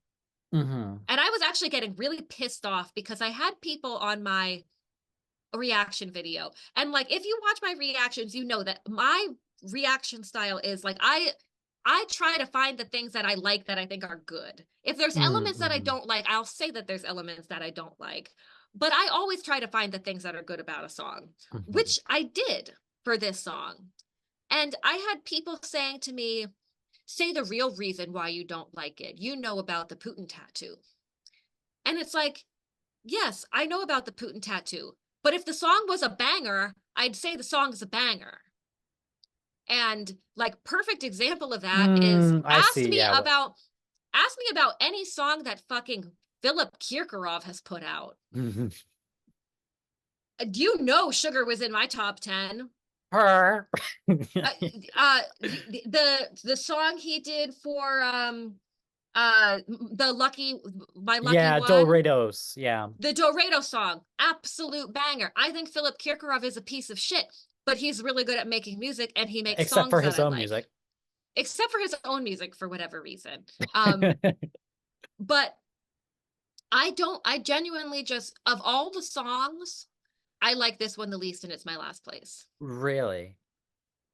So I'm struggling, well, because to be honest, I'm not a person that tends, well, I don't,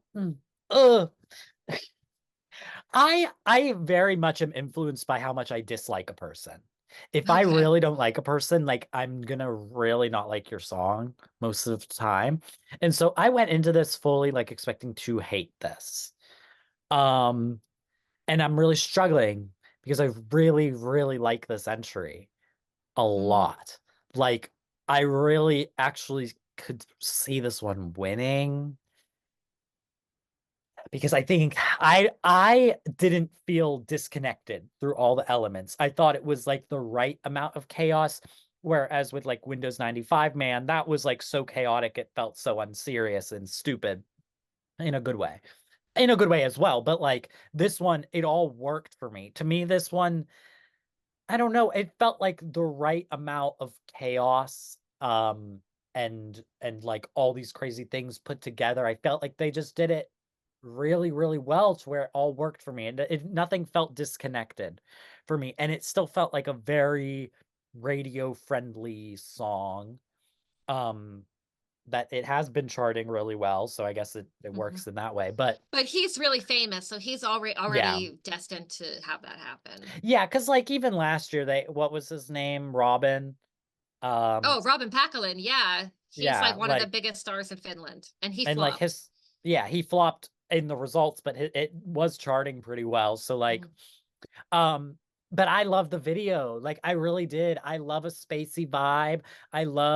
To me, it was like, I felt like the newscaster sort of thing was them trying to like make some sort of statement about like the media and the way that, you know, people kind of are portrayed, specifically with, this is where they lost me, was when I read the translations.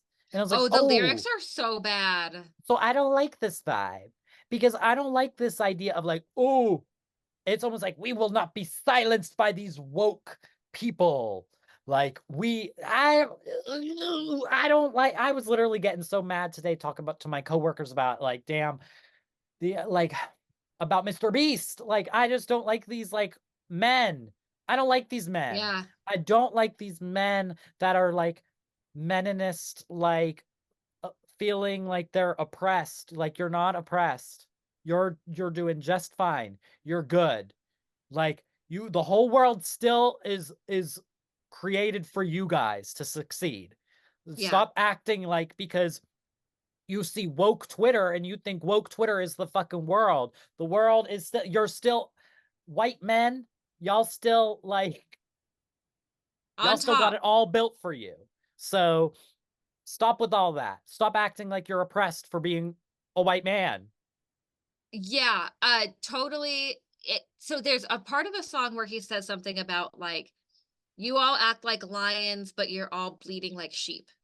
And it's like, actually, Michael, you're the one who's bleeding like a sheep, saying that you are being silenced, but when you're being elevated to an international platform for your music.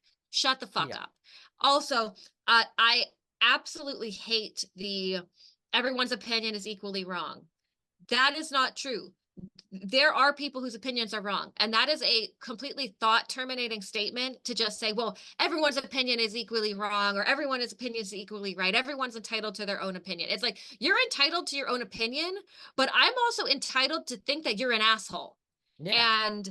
And it's just, I have been very annoyed about the whole message of the song, because it's just not a good message. It's a very shallow, childish, naive teenage boy message. And I Yeah. am positive that Michael Gabriel is not a teenage boy. And that's one of the things where like I think the most successful music part of the song is that kind of pop punk vibe, because what was pop punk in the early 2000s?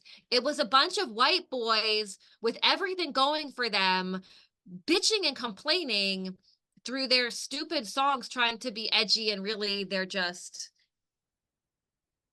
basic.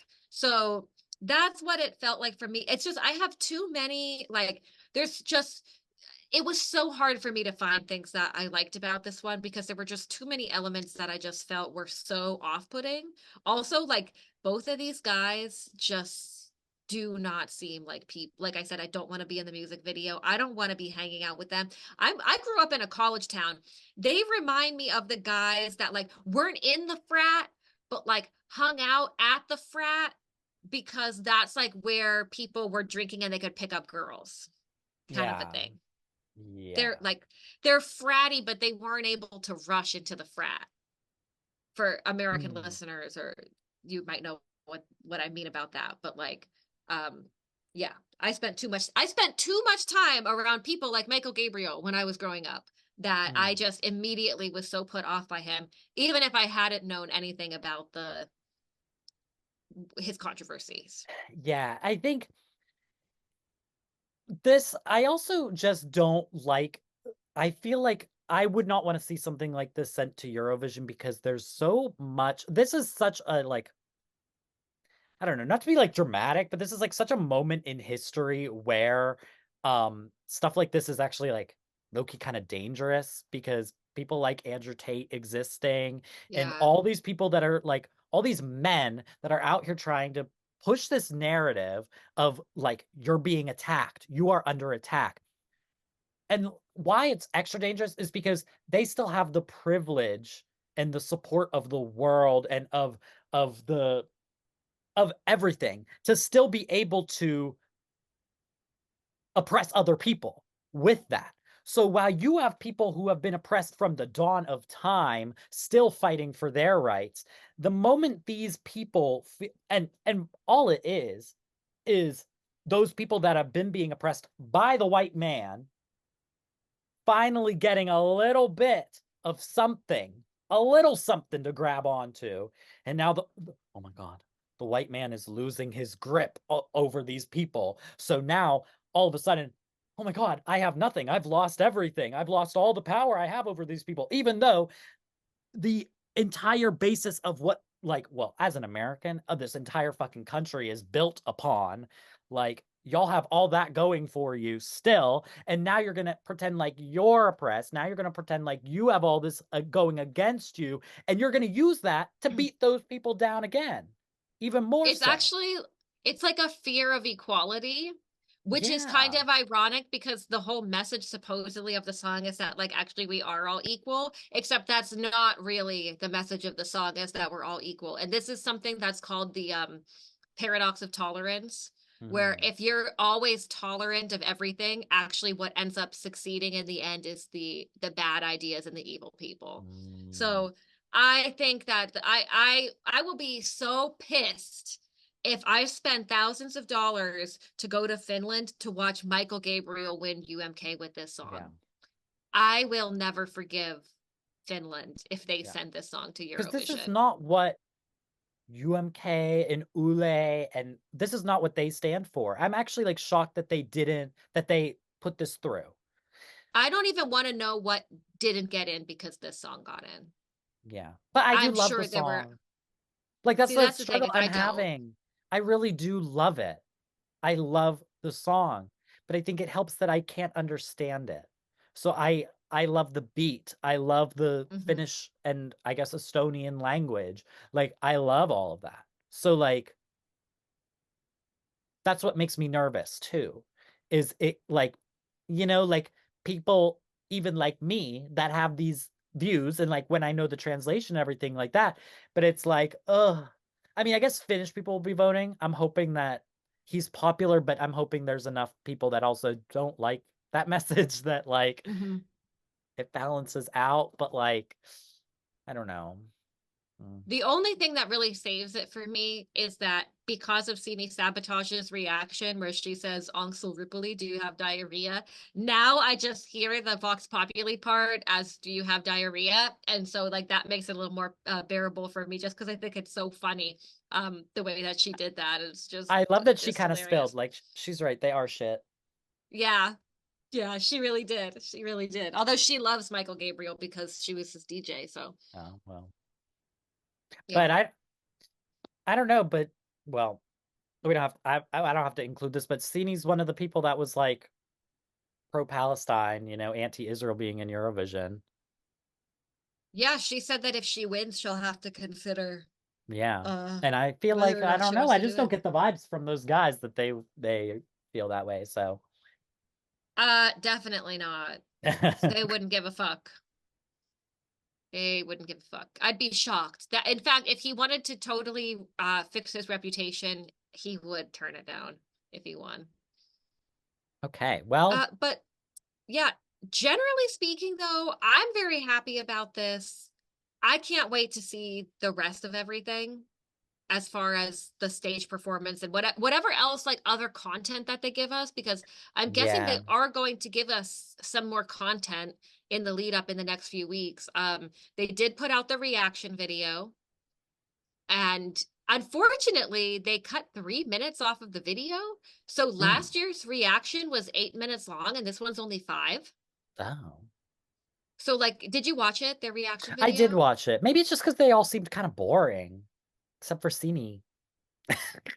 Yeah, well, and so some people said that they were like, well, maybe the reactions all just were boring, but I felt like it wasn't really that. It's that they cut between people so quickly that you never saw like the moment where they're listening and then had their eyes light up. All you see is their eyes Oh lit up yeah.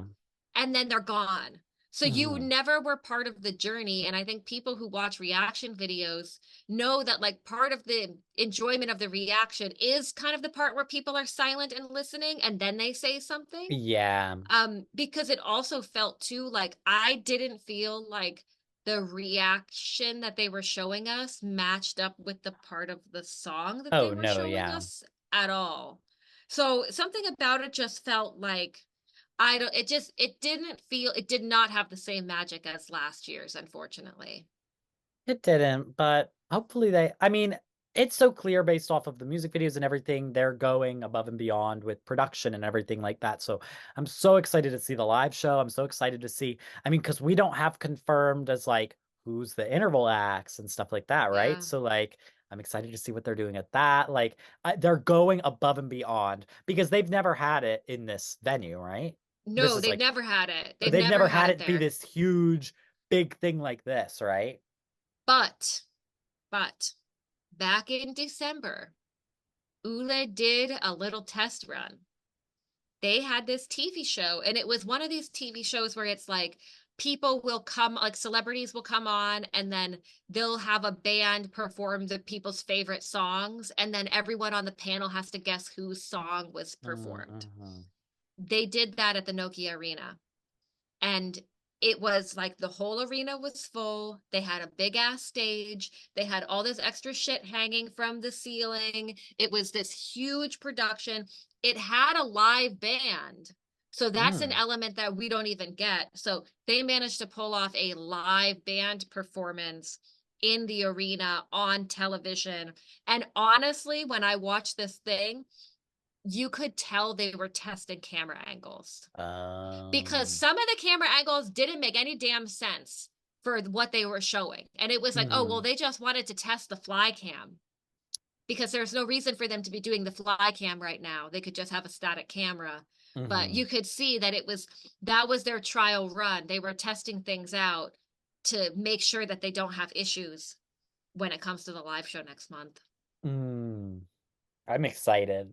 I'm so hyped up about what this is going to be. My fingers are crossed, though. 𝗤𝘅𝘆𝘆 boys are going to be an interval act. Yes, I think need the music gods to be. It has to be. I feel like it has to be because I just need to see them in Finland because I'm gonna miss them at the 𝗥𝗶𝗆 or 𝗥𝗶𝗆. So I have to see them, please, please. I want to see 𝗥𝗶𝗆, and 𝗤𝘅𝘆𝘆 Oh boys my God, all in Erica interval Vickman! act. I will die getting to I'll see die. her. That would be a dream come true. Because I remember one time I was playing my music at work, and there were these Finnish people. They were like, they did some, I don't know, they were some band that was like touring. It wasn't it wasn't anything, you know, like whatever. They weren't like whatever. They had original music, but I think they were doing covers. I think they were doing like an ABBA show or something, but they like whatever. Interesting. So they were drinking milkshakes at my job, and what was it? 𝗵𝗍𝗵𝗍 𝗵𝗍𝗆. 𝗵𝗍 Yeah, that 𝗵𝗍𝗆. came on because it was in the playlist that I was playing, and they were like, they walked up and they were like, "Who's playing this music?" And they were so excited. And then literally, I've never had anybody be this excited about it. They were like, come over to our table. So I go from the line, walk over to their table, and we're chatting for a while. Because they're like, how do you know about the da da da da? And I was like, oh, Eurovision. They're like, but she didn't go to Eurovision. I was like, yeah, she was in the selection. Da, da, da. And we were talking about it. Because it's also funny thinking about like 𝗵𝗍𝗆, like that song. Like it wouldn't mean anything to anybody like that doesn't speak Finnish, but I do think it's funny thinking about them sitting in a milkshake place and that song comes on. Of Like you're in an all Finnish American songs to come restaurant on. Yeah. and that song comes on. It's like kind of crazy. Oh, that's so But funny. yeah, so I just think Yeah. of them when I think of her. Oh, that's sweet. Random milkshake having fins. Yeah. All right. So then we're not going to go too in depth with the other national selections because, you know, this was kind of an UMK 𝗥𝗶𝗆 celebration episode, right? Yes. But we definitely want to talk about the other Super Saturday moments, and especially for me, Eesti Laul, because I actually, we got a little announcement. I bought my tickets to Eesti Laul. So despite the fact that they are completely ignoring all of my messages, all of my emails about press accreditation, I will be there at least. I got tickets. I am in the front row, like third back from the very front. So I will be like right up there. Oh my God. We're going to see you then, I bet, when they do I crowd hope shots. so. I hope so. Oh my God. So bad. I was actually like watching a lot of these, like looking like, oh, do they have any shots like where they show the people standing right in the front? Because I might be in there. And they do. So I hope they cut to me.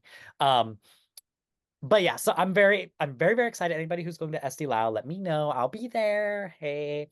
But so I definitely want to talk about this, give my thoughts on these songs before, you know, everything goes down.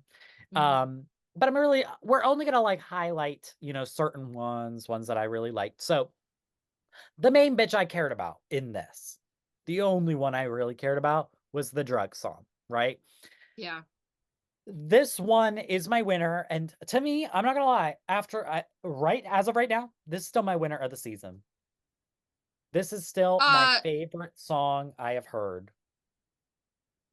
You know, if they choose this one and put this one to Eurovision, it will be my #1 song, and it will have a really hard time being beat by something. Really? Even Finland though? Well, it would have a hard time being beat by something. I didn't say it would be impossible to be beat by something. Mm. So like they've really got to send like if it was between this and like 𝗏𝗏, like that could be like my #1 and my #2 where I'm giving it equal amount of votes Yeah. kind of a situation. Yeah. I love it so, so much. And I was so excited to see what they would do with their staging.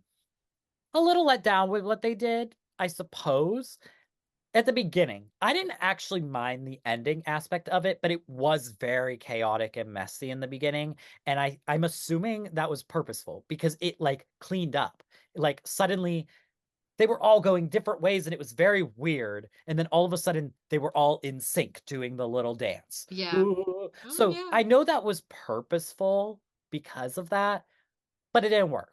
It It did made me the dizzy, actually. I felt yeah. disoriented at the beginning, and I didn't really like that. But once Mhm. they stopped doing that fast spinning thing Yeah. and it got more static, it was way better.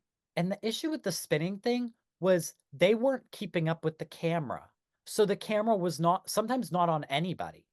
And and if they wanted to do that, like maybe have them literally like all those men all in a circle and have the cameraman in the middle and like it's spinning and you see them at all the time, no matter where the camera Yeah. lands. Like maybe keep them all in one space. But the issue was the camera was moving and they were moving.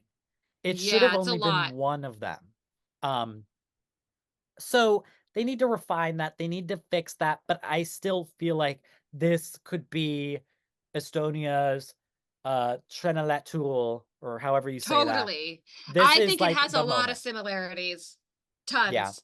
I mean, because it's got the kind of like the more contemporary musicians, and then it's got more traditional musicians. It's sort of like younger guys and older guys. It's got the modern music and kind of folk music, and it's genre mixing, and it's high energy, and it's got a funny day. It's just like this one just is screaming like telephone rig runaway winner. Yeah. Yeah. I think Estonia, like, please, Lord Jesus, please. Like, you need to select this. And I really do think it's likely because we'll get to some of the other entries, but they did this voting so fucking weird. Like I literally just sat here as we were filming this and I was like, let me figure out how this voting worked because basically there were two rounds. The first round, the top three qualifiers via a 50-50 jury and public vote were who qualified from the first round, three. Then two qualified of the remaining, the top two in the public vote of the ones remaining.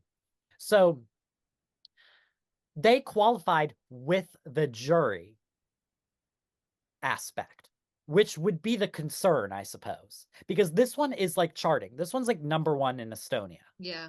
So like this is probably going to win the televote.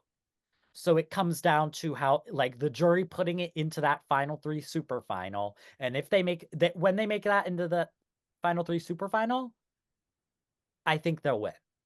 Um, Yeah. because girl, the public already did Ollie dirty. So the public ain't, feeling him as much as he feeling himself.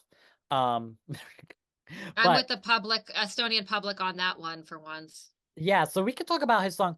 I loved it. I'm not gonna lie. I'm sorry. I saw your Twitter. I thought this was great. First of all, I did not know Ollie was a twink. I don't know why it didn't translate to me in everything else, but he's given full on twink. And but he's fucking hot. I'm sorry, the eyeliner. He's hot. I need him. Like, I want to interview him just because he's so fucking cute.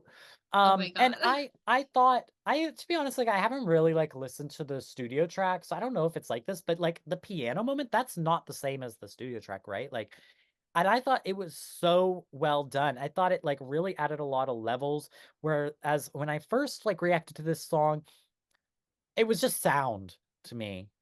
But they added that kind of like more piano slowed down, a little more stripped back, and then it like boom. I thought it was actually really good. I did get winner vibes from this. I would be mad if this won. Let me not lie and play myself. But I thought Yeah. this was really good. And if it won, like, I would understand. But they just have a song that's so unique and so different and so, risky. But he It's was funny really good live. because he was good live. He was good live. But based on the song alone, it's really funny to me that this is the second song called My Friend that I find unlistenable. Because there's that song from Croatia, which is like Which I the loved. I shut pray up! you'll Like, get see the out of light and here! find a Oh my way. God! La Oh, forza del how are we even destino che friends? Like, what? inde. Oh, you are so embarrassing.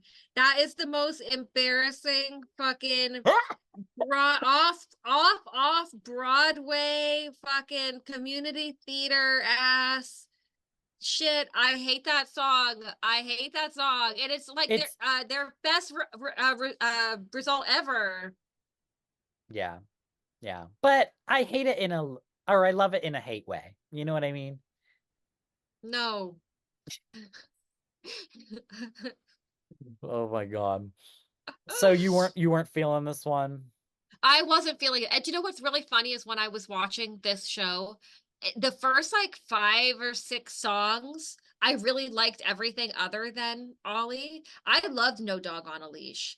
I thought it was really good. It was good. Um, it was good. I would have liked to seen that one a second time in the final, and so I was a bit bummed that it didn't make it. But after like the midpoint of the show, I literally was just so tuned out and tired that I ended up falling asleep on the couch. So I was watching a lot of TV that day and I was doing other stuff that day and had been running around. But it was just like, it just, and I don't know what's going on with the orders this year where I feel like there's a lot of shows like MGP as well, I think it was, where it's like the running orders are bad. Yeah.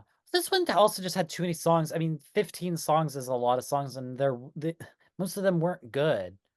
Yeah. They were just boring. Like, yeah, I mean, there were some, I mean, there were some good ones mixed in, but I mean, it was truly like going into this, I was like, oh, FOMO, Drug Song, and Ollie. Like, those were the only ones I even cared about. So the gag was that FOMO didn't go through. So a lot of people were upset about that. But I'm not going to lie, like, I am upset because although it wasn't the best live performance, I'm not going to lie, but it was still better than what we had. But I'm not surprised because it was disappointing because FOMO is like a bad bitch. Like, you have to have confidence to perform that song. And she just really lacked like that energy and confidence that song required. They tried to Mm. put a lot of choreo in there for her, and you can just tell she's not a dancer.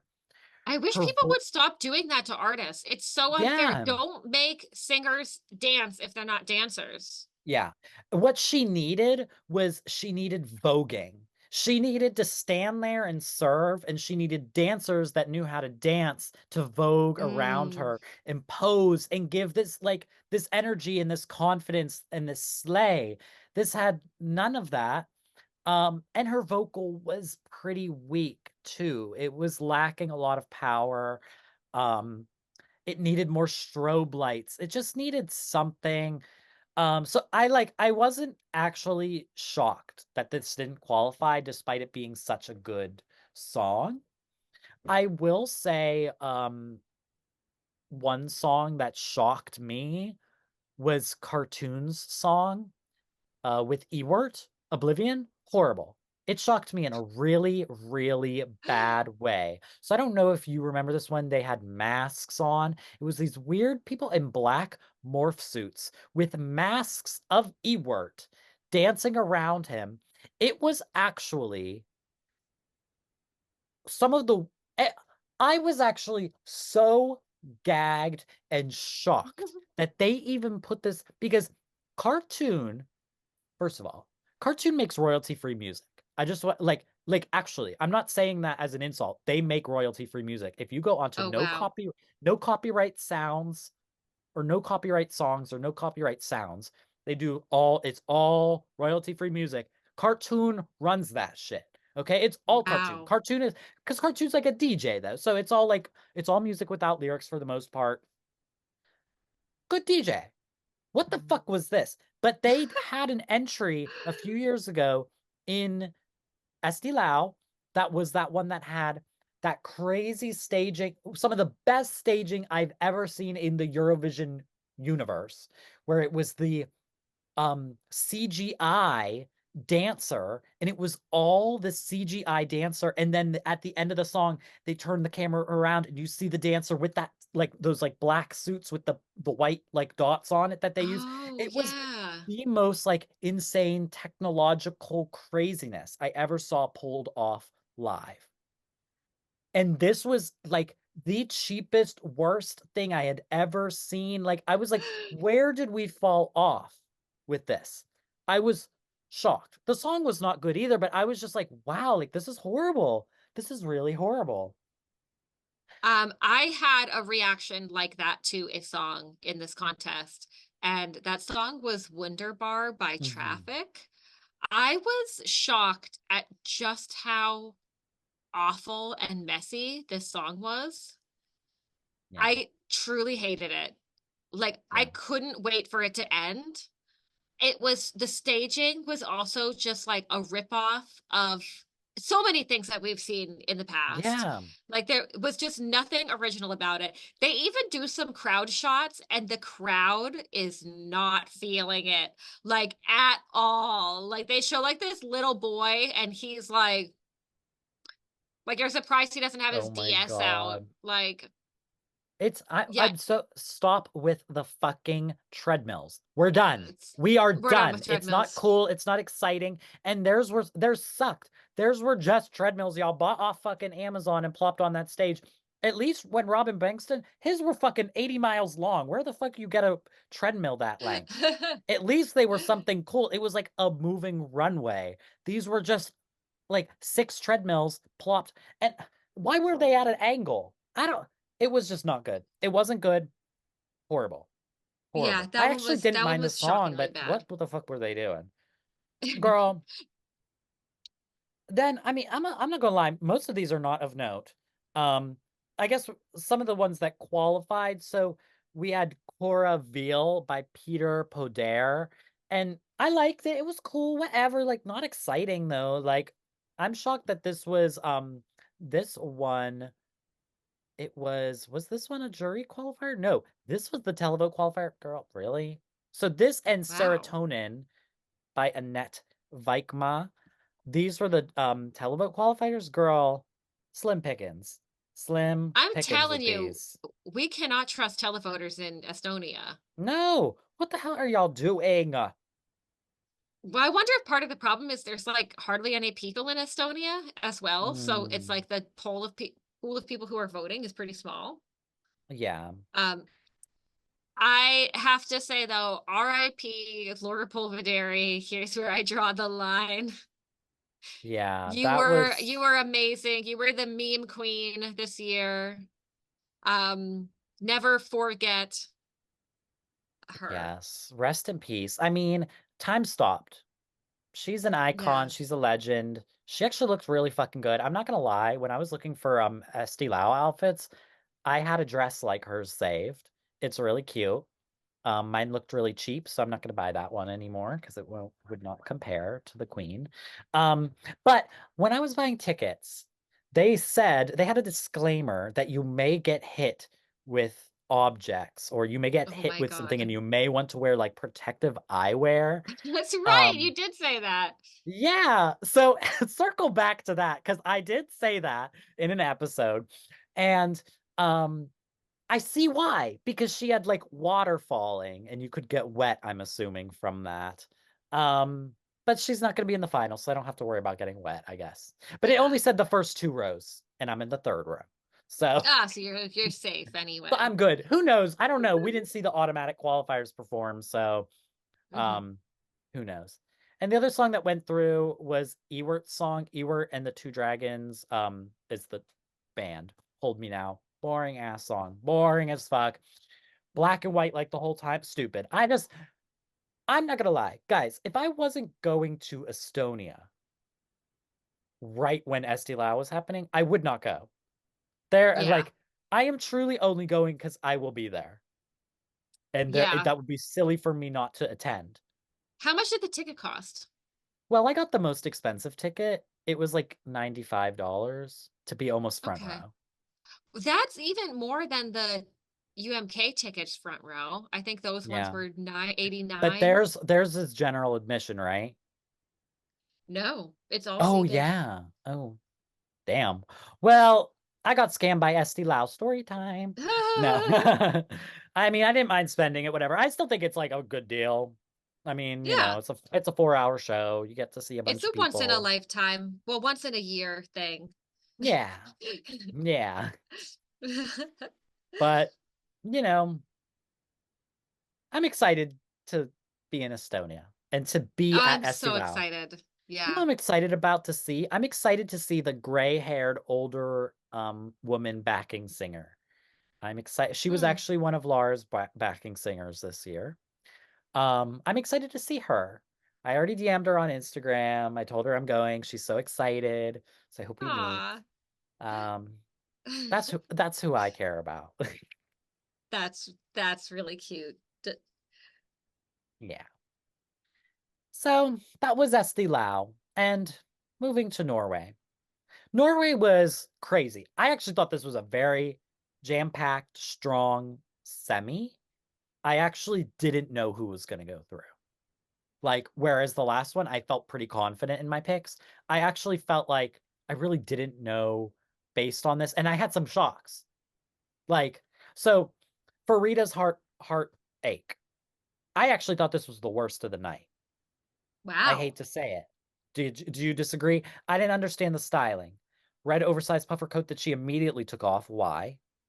Um, why are we I just didn't get the styling with the song because I don't think they work. Like the song is giving me like, girl, we're in a Western. And it just wasn't working for me. But she is like a very emotive performer. She's a good performer and she sounds literally perfect. Um, I like that. I didn't understand the vision, the direction, and I just don't like the song. So it just didn't speak to me. Yeah, so the entire theme of MGP this year for me is with the absolutely terrible creative direction of this show. Um, the outfits have been almost consistently bad across the board. The stagings have been really flat and confusing, and the choreography has been just awful. And every time I look at the screen, I'm like, oh God. Like that just like I do not But I enjoy thought watching this final. generally I feel like this redeemed itself, this semi. Uh, to me. Uh, So kind of what's funny is I did not like Heartache based on the audio. I thought she pulled it off really well at the live. Mm. I thought she sounded pretty good. Like I was believing it. Like I was Oh, buying yeah. it. Like and if you can make me like a song more that I didn't like at all when I listened to the recording, then that says something about you as a performer. So I liked it more. I still didn't love it, but I liked it more than I had previously. Hmm. Um but this was also I wasn't as upset about her outfit, but we'll talk about some of the other ones I think where it just what the visuals have not been working for me. It Oh, everything looks expensive and cheap at the same time. Like how do you damn. pull that off? Okay. Well, then we had Milio. Is that how you say it? Milio? You're Mine. I was shocked when he started speaking English because I didn't realize he was Australian. And he's just lived in Norway like for a part of his life, but he's Australian, which I was loving as an American English speaker who doesn't understand Norwegian. I was happy that I could actually understand what he was talking about. Yeah. Um, I did think, oh wow, he really does need to lay off the Facetune because he looks nothing like his photos, but we digress. Um, I liked his. humor, and I like that he was like, oh, club, another club, bust. Like, I like that he like, I mean, and it's of course like extra special because I can understand what he's saying. So I can understand his humor in Yeah. that way. There's controversy over his lyrics, which I don't like. I don't think we really dove deep into his lyrics whenever because we really like the song. I never really paid attention to what he was singing about necessarily, but there was a lot of controversy over the kind of the lyrics and the references that he makes. And it's basically like, oh, kind of like it's giving very much abusive partner, and like you're talking about like kind of like suggesting like murdering your Yeah. partner's partner so that you can be with them, and kind of like entrapping them in a relationship with you, sort of thing, like manipulation and abusive, sort of things. Um, and I didn't really, I didn't dive deep into the lyrics when I saw that. But then he said, "Oh, it's a character. Oh, he's playing like a anime villain." And I was like, okay, whatever, like fine. Like if that's your thing, then sure. Like you said that's what you're doing, fine. To me, I don't really buy it, just in the sense that Mm-mm. this man has been doing music since 2014 under the name 𝗏𝗏𝘆, and it's never been a character. So, and at even if it's a character, why is that what you want to portray? And people compared it to 𝗤𝗏𝘆 because he's playing like a horror character, but it's not at all the same thing. First of all, he's clearly a character. His entire career as 𝗤𝗏𝘆 is a character, as that Yeah. character, a consistent character. Everything goes together. It's like the music, the lyrics, everything goes together. And he's still not singing like inappropriate lyrics. Like it's not like the Mm-hmm. killing it's not the aspect of killing a person that's like problematic. You know what I mean? In the sense of Mm-hmm. it being a character, it's like the weirdly specific lyrics about like abuse of a partner that don't really reference anime at all. So it's not, unless this is the issue. 𝗤𝗏𝘆, you know exactly what he's doing. You know exactly his character. This Yes. one, you have to be told what his intention is for you to understand. The lyrics don't suggest that he's an anime villain. The visuals didn't suggest he was an anime villain. Nothing about it suggested that. The only reason we knew was because he had to tell us, because people were being offended by what he was saying. So that's not a good character. So if that was your intention, okay, whatever, rethink it, girl, because you didn't think hard enough. But I don't know if you want to comment on that before I go into the actual performance.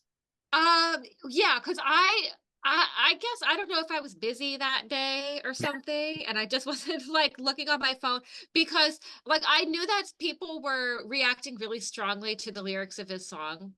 And it sort of turned into one of those things that it often does on Twitter, where like people were saying, I feel a certain way about this song. And then other people kind of invalidating those feelings. And then other people bullying the artist. And then other people defending the bullying of the artist because they didn't agree with the song. And then everyone was sort of like, sort of filling in blanks of other people's intentions. And I was like, this is so damn messy. Like by the time I noticed what was actually happening, that I was like, I can't even like get involved in this. But like so I saw the lyrics, and I think the song is fine if you don't pay attention to the lyrics. Like the melody is nice, it's super catchy. I found myself actually singing it at work Yeah. today because it's incredibly catchy. And you're mine, you're mine, you're mine. Yeah. Like Yeah. that on its own isn't bad. Like he actually could have used the same melody and just had different words. Yeah, because like just some of the aspects of it, just so people understand what we're talking about. There's a point in the song where he says, "You're mine. You know I would never hurt you, baby, unless you try to leave me. Well, then maybe, because you're mine. You're mine. You're mine." Then there's the part where the boyfriend or whatever, the vocal comes in and it's like, "Where's my girlfriend? Where? I buried her. Is that okay? I think she's fine. Well, she's dead, but who cares anyway? Um, why was there something really urgent that you care to say? Because you could say it to me. Say it to me. Since I'm all you need, baby." Like it's like really creepy. Yeah, that And it's like That so specific. It's weirdly, you know? yeah, it's not like it's something where like you can kind of make up your own interpretation of vague lyrics. Like they're cookie. They're not vague lyrics. Like they're pretty shallow descriptive lyrics. Um but then, you know, but the thing is there are songs like the police I'll be watching you. God, I'm gonna ring my dog snacks. Cookie, come here, come here, come here, baby, come here. We don't See, and then normally go this late. I say come here and she hides from me. I think she wants food. She's so annoying. So yes, so before I was rudely interrupted by my dog, I think of like of other songs like the police I'll be watching you song. Like that song is like literally like about stalking someone. Mm-hmm. But there's something that is it feels like a more complete artistic concept, and it's not like I killed your girlfriend. Yeah. And I think I also saw that Emilio himself wasn't necessarily handing some of the blowback as delicately as probably some people had hoped. So it No, because he was actually even asked during, I don't know if you watched like the live show, he was asked during the live show. He said, "Oh, your lyrics have caused a lot of controversy. What do you say to that?" And he was like, "I just think it's really sad." I was like, "What kind of response is that?" Like, you don't explain it. So this was my other issue is he never once in his interview in the beginning, not when he was asked to explain his lyrics, he never once said it was a character. He never said, the only time he ever addressed it at all was he had said he had a dark sense of humor. If you think like abuse, because that's the thing, is I think it's a little too close to home. It's a little too close to things that people actually, like a lot of people, and especially a lot of women, experience. well, actually, Stalkers one of and my friends was murdered when she left her husband. So this is a very real thing. And it's like not a yeah, joke. yeah. Because that's actually the So most dangerous time if you're in domestic violence. It's not the moment when they're actually, you know, giving you a regular level of abuse. It's when you're leaving them and it's the last chance that they have to keep you forever. That's the dangerous moment. So it's it doesn't feel like it's a message against that. Because also if it's a strong thing where yeah, you make it clear that this is like that this is bad, but it's like I don't know, it was like a little bit too joyful. And also yeah, just the staging too. This was one like when you don't think about the lyrics, the song is okay. And if you don't look at the staging, it sounds okay. you didn't But like the staging? I thought it was I amazing. hated it. I hated What? it. Um, I hated the nurse thing that I they had. love, oh wow. I hated their choreo. Why were they doing that messy ass thriller knockoff choreo? It's just it looks so bad. Seriously, I hate the creative Wow. direction. It's just every single one is a miss. They're doing too damn much. I love this. I thought it was the best staging of the night. I thought it was so good. It gave me Aurora um 𝗓𝗏𝗄, which anybody who knows that reference knows the reference. But it gave me Aurora 𝗓𝗏𝗄 vibes, like in the colors, the like the black and white kind of checkered thing. When he was flipped upside down right at the beginning in the like medical chair thingy, and he's singing upside down, like he did really well. He was a really good performer. I was shocked this didn't go through to me. But Yeah. hearing your opinion, maybe that's how other people felt. But I just thought this was really slick, and I thought they gave maybe the vision wasn't well executed, like in terms of like the meaning of the song versus all these things. Like they didn't portray what he's claiming the meaning of the song is supposed to be well, but I thought the visual was like really clear and well done for what it was. But he didn't go through, so we don't have to worry about him at all. Yeah. No, Um, he's dead. nope. Then we had Touch of Venus Girl. This was that horny Fucking woman. sucked. It was terrible. I loved it. Oh my God. So this is where I say, I just clearly MGP is made for me Yeah. because I was so shocked. She was so good. Her vocals were crazy. Like she was like operatically moaning. It was so insane. Like I actually thought this could qualify based off of that. I thought it was Yeah, impressive. I think the song is terrible. It's just such a fake Bond movie song, and Mm-hmm. the staging was also kind of non-existent, boring, just standing there in a gold dress Yeah. and The dress just was cheap honest. and ugly. It yeah, it was just this one was just it was a total miss. In Yeah. fact, really, the most of the entire I'm done with MGP. Basically, I will not be prioritizing this contest anymore on my Super Saturdays. No. Well, I'm there's done. only one more really until the final. Well, and that's the thing is I know that like I want to see Kano next week, so I'm just gonna wait. And I think what actually I will do is I might do a reaction to Kano's Oh, song. okay. So I'll just watch something else and then react to Kano. Mm-hmm. Because it's just MGP, and I've said before, it's just it hasn't been doing it for me lately, and Mm, it's really not doing it for me. But I loved my AI.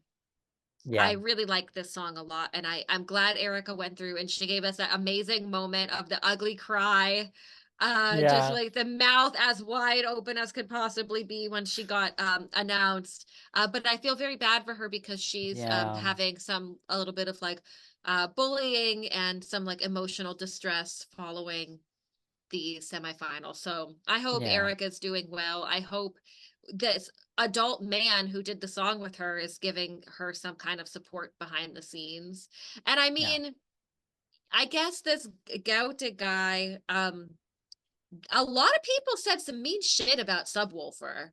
So like even though he was more or less anonymous, he was still seeing the things that were being said about him Mm-hmm. and his song. So I hope that I hope he's that because they like are good at, making her feel good and confident. Because what kills me is she did really well. Like she yeah, was a little out of breath, but that's such something that can be fixed, you it's know? adrenaline. You're performing on Yeah. TV your song for the first time. Like the whole thing was amazing.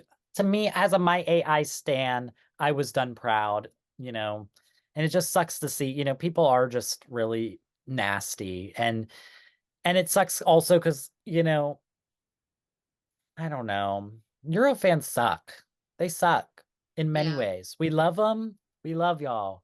But there are a lot of horrible people out there that just have no, like, they don't treat these artists like they are real people and they don't really understand that, like, bitch, we're all we're all the same. They act like these people are like just characters on like a TV screen that are not real human beings and also not like real also Euro fans and people that like interact Yeah. with all of us and that exist amongst us. Like, And who might name search themselves because they're wanting to see what other people have said about their yeah, song because they want to know if people liked their song. And yeah, they don't need to be, especially it like in the, it's one thing if you say that you don't like a song or you feel a certain way. Maybe don't use their full name. So that if do the they little do name censor. search themselves, use a little bit of a censoring. But definitely there's no excuse to be in somebody's mentions telling them they suck. Oh, 100. Yeah, don't at them. What the fuck is wrong with Don't you? at You're a them. fucking weirdo. I don't Yeah, know. don't at the artist if you're not going to say something positive. Just give support. It's like the classic, if you don't have anything nice to say, don't say it, at least not directly to them. Yeah. Yeah, exactly. And then we had Judge Tenderly of Me. Oh, so these are all the qualifiers. So the last three qualified, same as the last time. So, um, Judge, I thought this Yeah. was beautiful. This was beautiful. Oh, It no. was staged perfectly. The warm, simple, very simple staging, very dark, and then it has these warm lights coming down, warm golden lights. I just thought it was beautiful. I mean, their vocals were great. They were so strong. I thought this was beautiful. Yeah, no, I really didn't like this one. This one I completely tuned out. Um, and I was actually a little bit pissed when it went through. I was like, oh wow, you But who gotta be would you kidding have me. put through? Oh, Farida? Yeah, Farida. No. Um, then we had 𝗲𝗏𝘆𝘆 by 𝗥𝗶𝗍, and this one's given winner. I will say, okay, so the overwhelming response has been like winner, and it was giving me winner. But I keep seeing the clip and I keep watching it. The more I watch it, there are moments in this where it's just like, I don't know how, okay, I feel like it's going to sound really rude when I say this. It's just like very screamy to me. Like there are moments where she literally is just, ah! Like screaming. And her vocal was really strong and really powerful, but there were moments where like it didn't sound like it was supposed to be like a bum note at the end of something, and like little things like that like they were such crazy powerful vocal moments that like it really like then you get to that and you're like, ooh, little moments like that. But I mean, I'm not gonna lie, I think this is winning.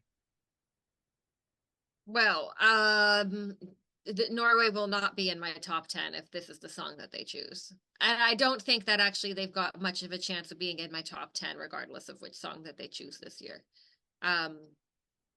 But yeah, this one did absolutely nothing for me at all. Yeah. And I'm really confused too about the fact that we've now had 2 semifinals where the second set of 3 songs, the second half all goes through and the first one doesn't. It says that there's been either a planning issue or a pacing issue that's causing people to not vote for any of the songs at the beginning of the show. Yeah, people are saying that people are not tuning into the first half of the show. I don't believe that can possibly be true. I don't believe that could possibly be true to this extent. I really don't. To where it would affect voting like that. I don't. Well, I think they just choose the running order in that way, and it's just like they need to mix it up. Because it's like when you watch Melfest, like you can tell they know who's going to qualify.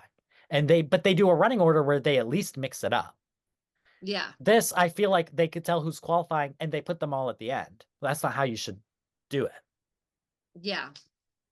But yep. So that was Norway. They're falling off hard for me. This is a disappointing showing from Norway. Well, I was loving it. I'm glad one of us is happy. But speaking of disappointing, they're so disappointing. We ain't going through all these songs because it's so it's going to be brief, Lithuania, because this was horrible. Okay, guys. So second heat of Lithuania. I had faith after that first one that at least the qualifiers were going to be good. These were a no. So the qualifiers were 𝗍𝗍, We Will Rule This World. Horrible. Horrible. How did this win the heat? It's not a bad song, but she is a bad singer. And she is not right for this song. This song, it's like gospel vibes. She's not a gospel singer. She don't got the vocal chops to be doing a song like this. It's dated, it's weird, and the dancers make no fucking sense. The issue is what they should have done is have some like sort of gospel backing dancers to some extent. But it would have felt too Shuto Otuto or whatever. Shuto Otuto. Yeah. It would have felt too much like that. But that's what it needed. But they were in like regular clothes. Like it was just like regular. Yeah, like I mean, like they were literally. I mean, her outfit was cute. I don't know what the hell they were doing. I don't know who she bribed to win this heat because there was no fucking way. This was bad. This was bad, and all the comments are saying this was bad too. They're all like there are literally comments under that. So many comments saying my ears are bleeding. Oh my God. Yeah, I don't think it's a strong song. It feels like a cheap like mid 70s Motown knockoff. and it's really not working for me. I Yeah. am shocked that this one went through. And this is one of those ones too where they take like the top 2 of the whole group. So Yeah. like why? Yeah, only 2 go through, and it's like, girl, really? Like, this could have been a borderline qualifier, but this was not a winner. This was not of the 2. And then we had the song 𝗤𝗍𝗆 by 𝗤𝗆varinis. This was cool. It was like some cool Lithuanian rock with like a little hint of twang like thrown throughout it. Not throughout the whole thing, but there were little moments throughout it. It was, to me, probably the best of the semi, but girl, their outfits were given Amish. I don't know what the hell they were Oh wearing. my They looked like they God. were wearing bricks as skirts. I don't know what the hell that was, but It it's looks like cool. It's rental different. medieval costumes. Yeah, like what the hell? What are we doing here? But it was pretty good. I would have assumed this would win the semi. This was good. This was good.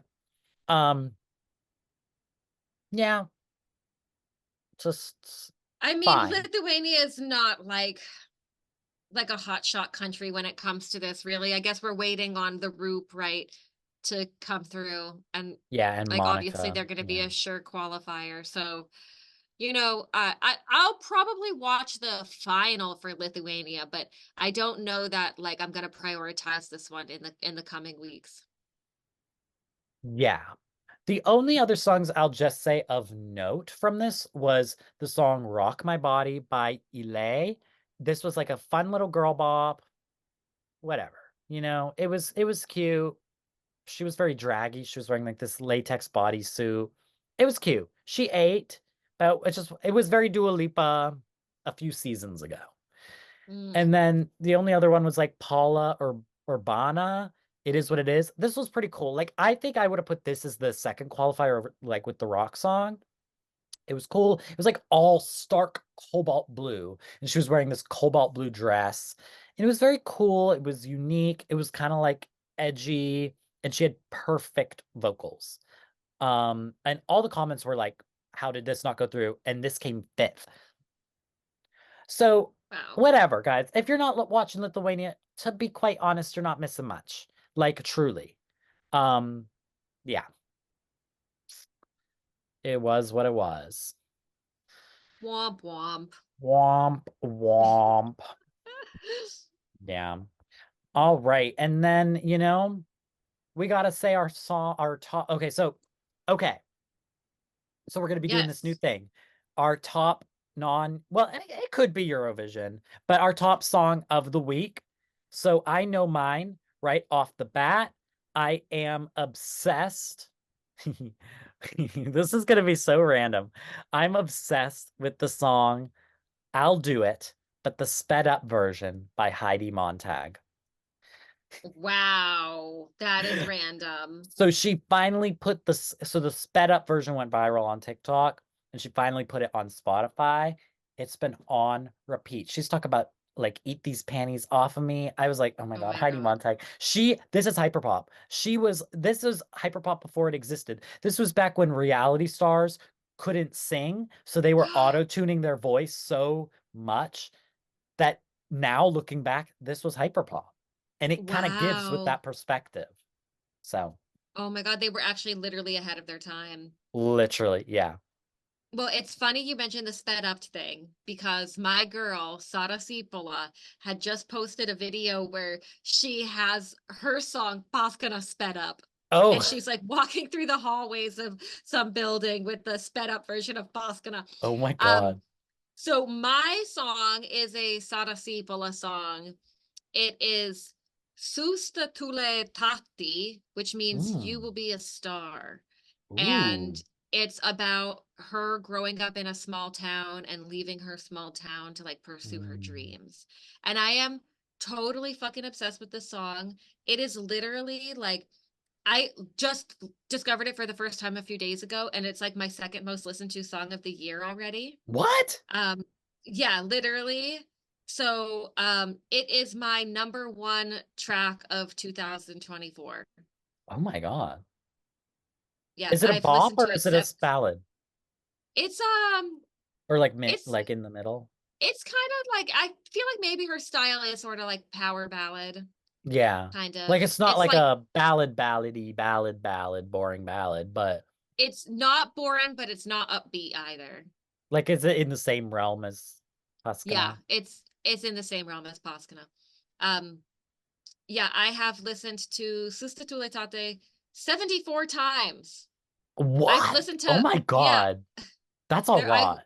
that's a lot. I know. Well, I kind of put it on repeat one day for like 2 hours. So like I just didn't want to stop listening to it basically. I'm Yeah. just totally obsessed with that song. Yeah. So definitely check out 𝗫 𝗫𝗏𝗃 Yeah. by Sara Aalto.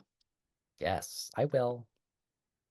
And yeah, guys, it was a long episode, but girl, there's a lot going on. Sometimes this must be. Look, me and Cookie are matching with our green. Yeah, Cookie has a little bright green collar. And it How is about a dog. it's So a dog? You guys are twins. So how about for the emoji, you put some paw prints because Cookie was very annoying this entire episode, more annoying than yes. usual. So give us paw prints if you made it to the end of the episode. Yeah. Put your paws up because you were born this way, Yeah. baby. Yes. Where your hands at? Where your hands at? Where your hands at? I wish our other listeners could see Cookie doing Yes. the wave. She's very cute. Yes, and you know what? If you want to see Cookie dance, you want to see our beautiful faces as well as get access to the full-length video episodes with the song snippets and everything like that, subscribe to our Patreon to support us in all of that. And also, don't forget to like, comment, and subscribe to the YouTube channel and follow us on Spotify, Apple Podcasts, anywhere where you're listening to this. Make sure you subscribe so you don't miss out on a single episode. And yeah, guys, my name is 𝗲𝗡𝘅𝗆 Rainbow. And I am Renata from the E Spot. And we will see you all next week. Goodbye.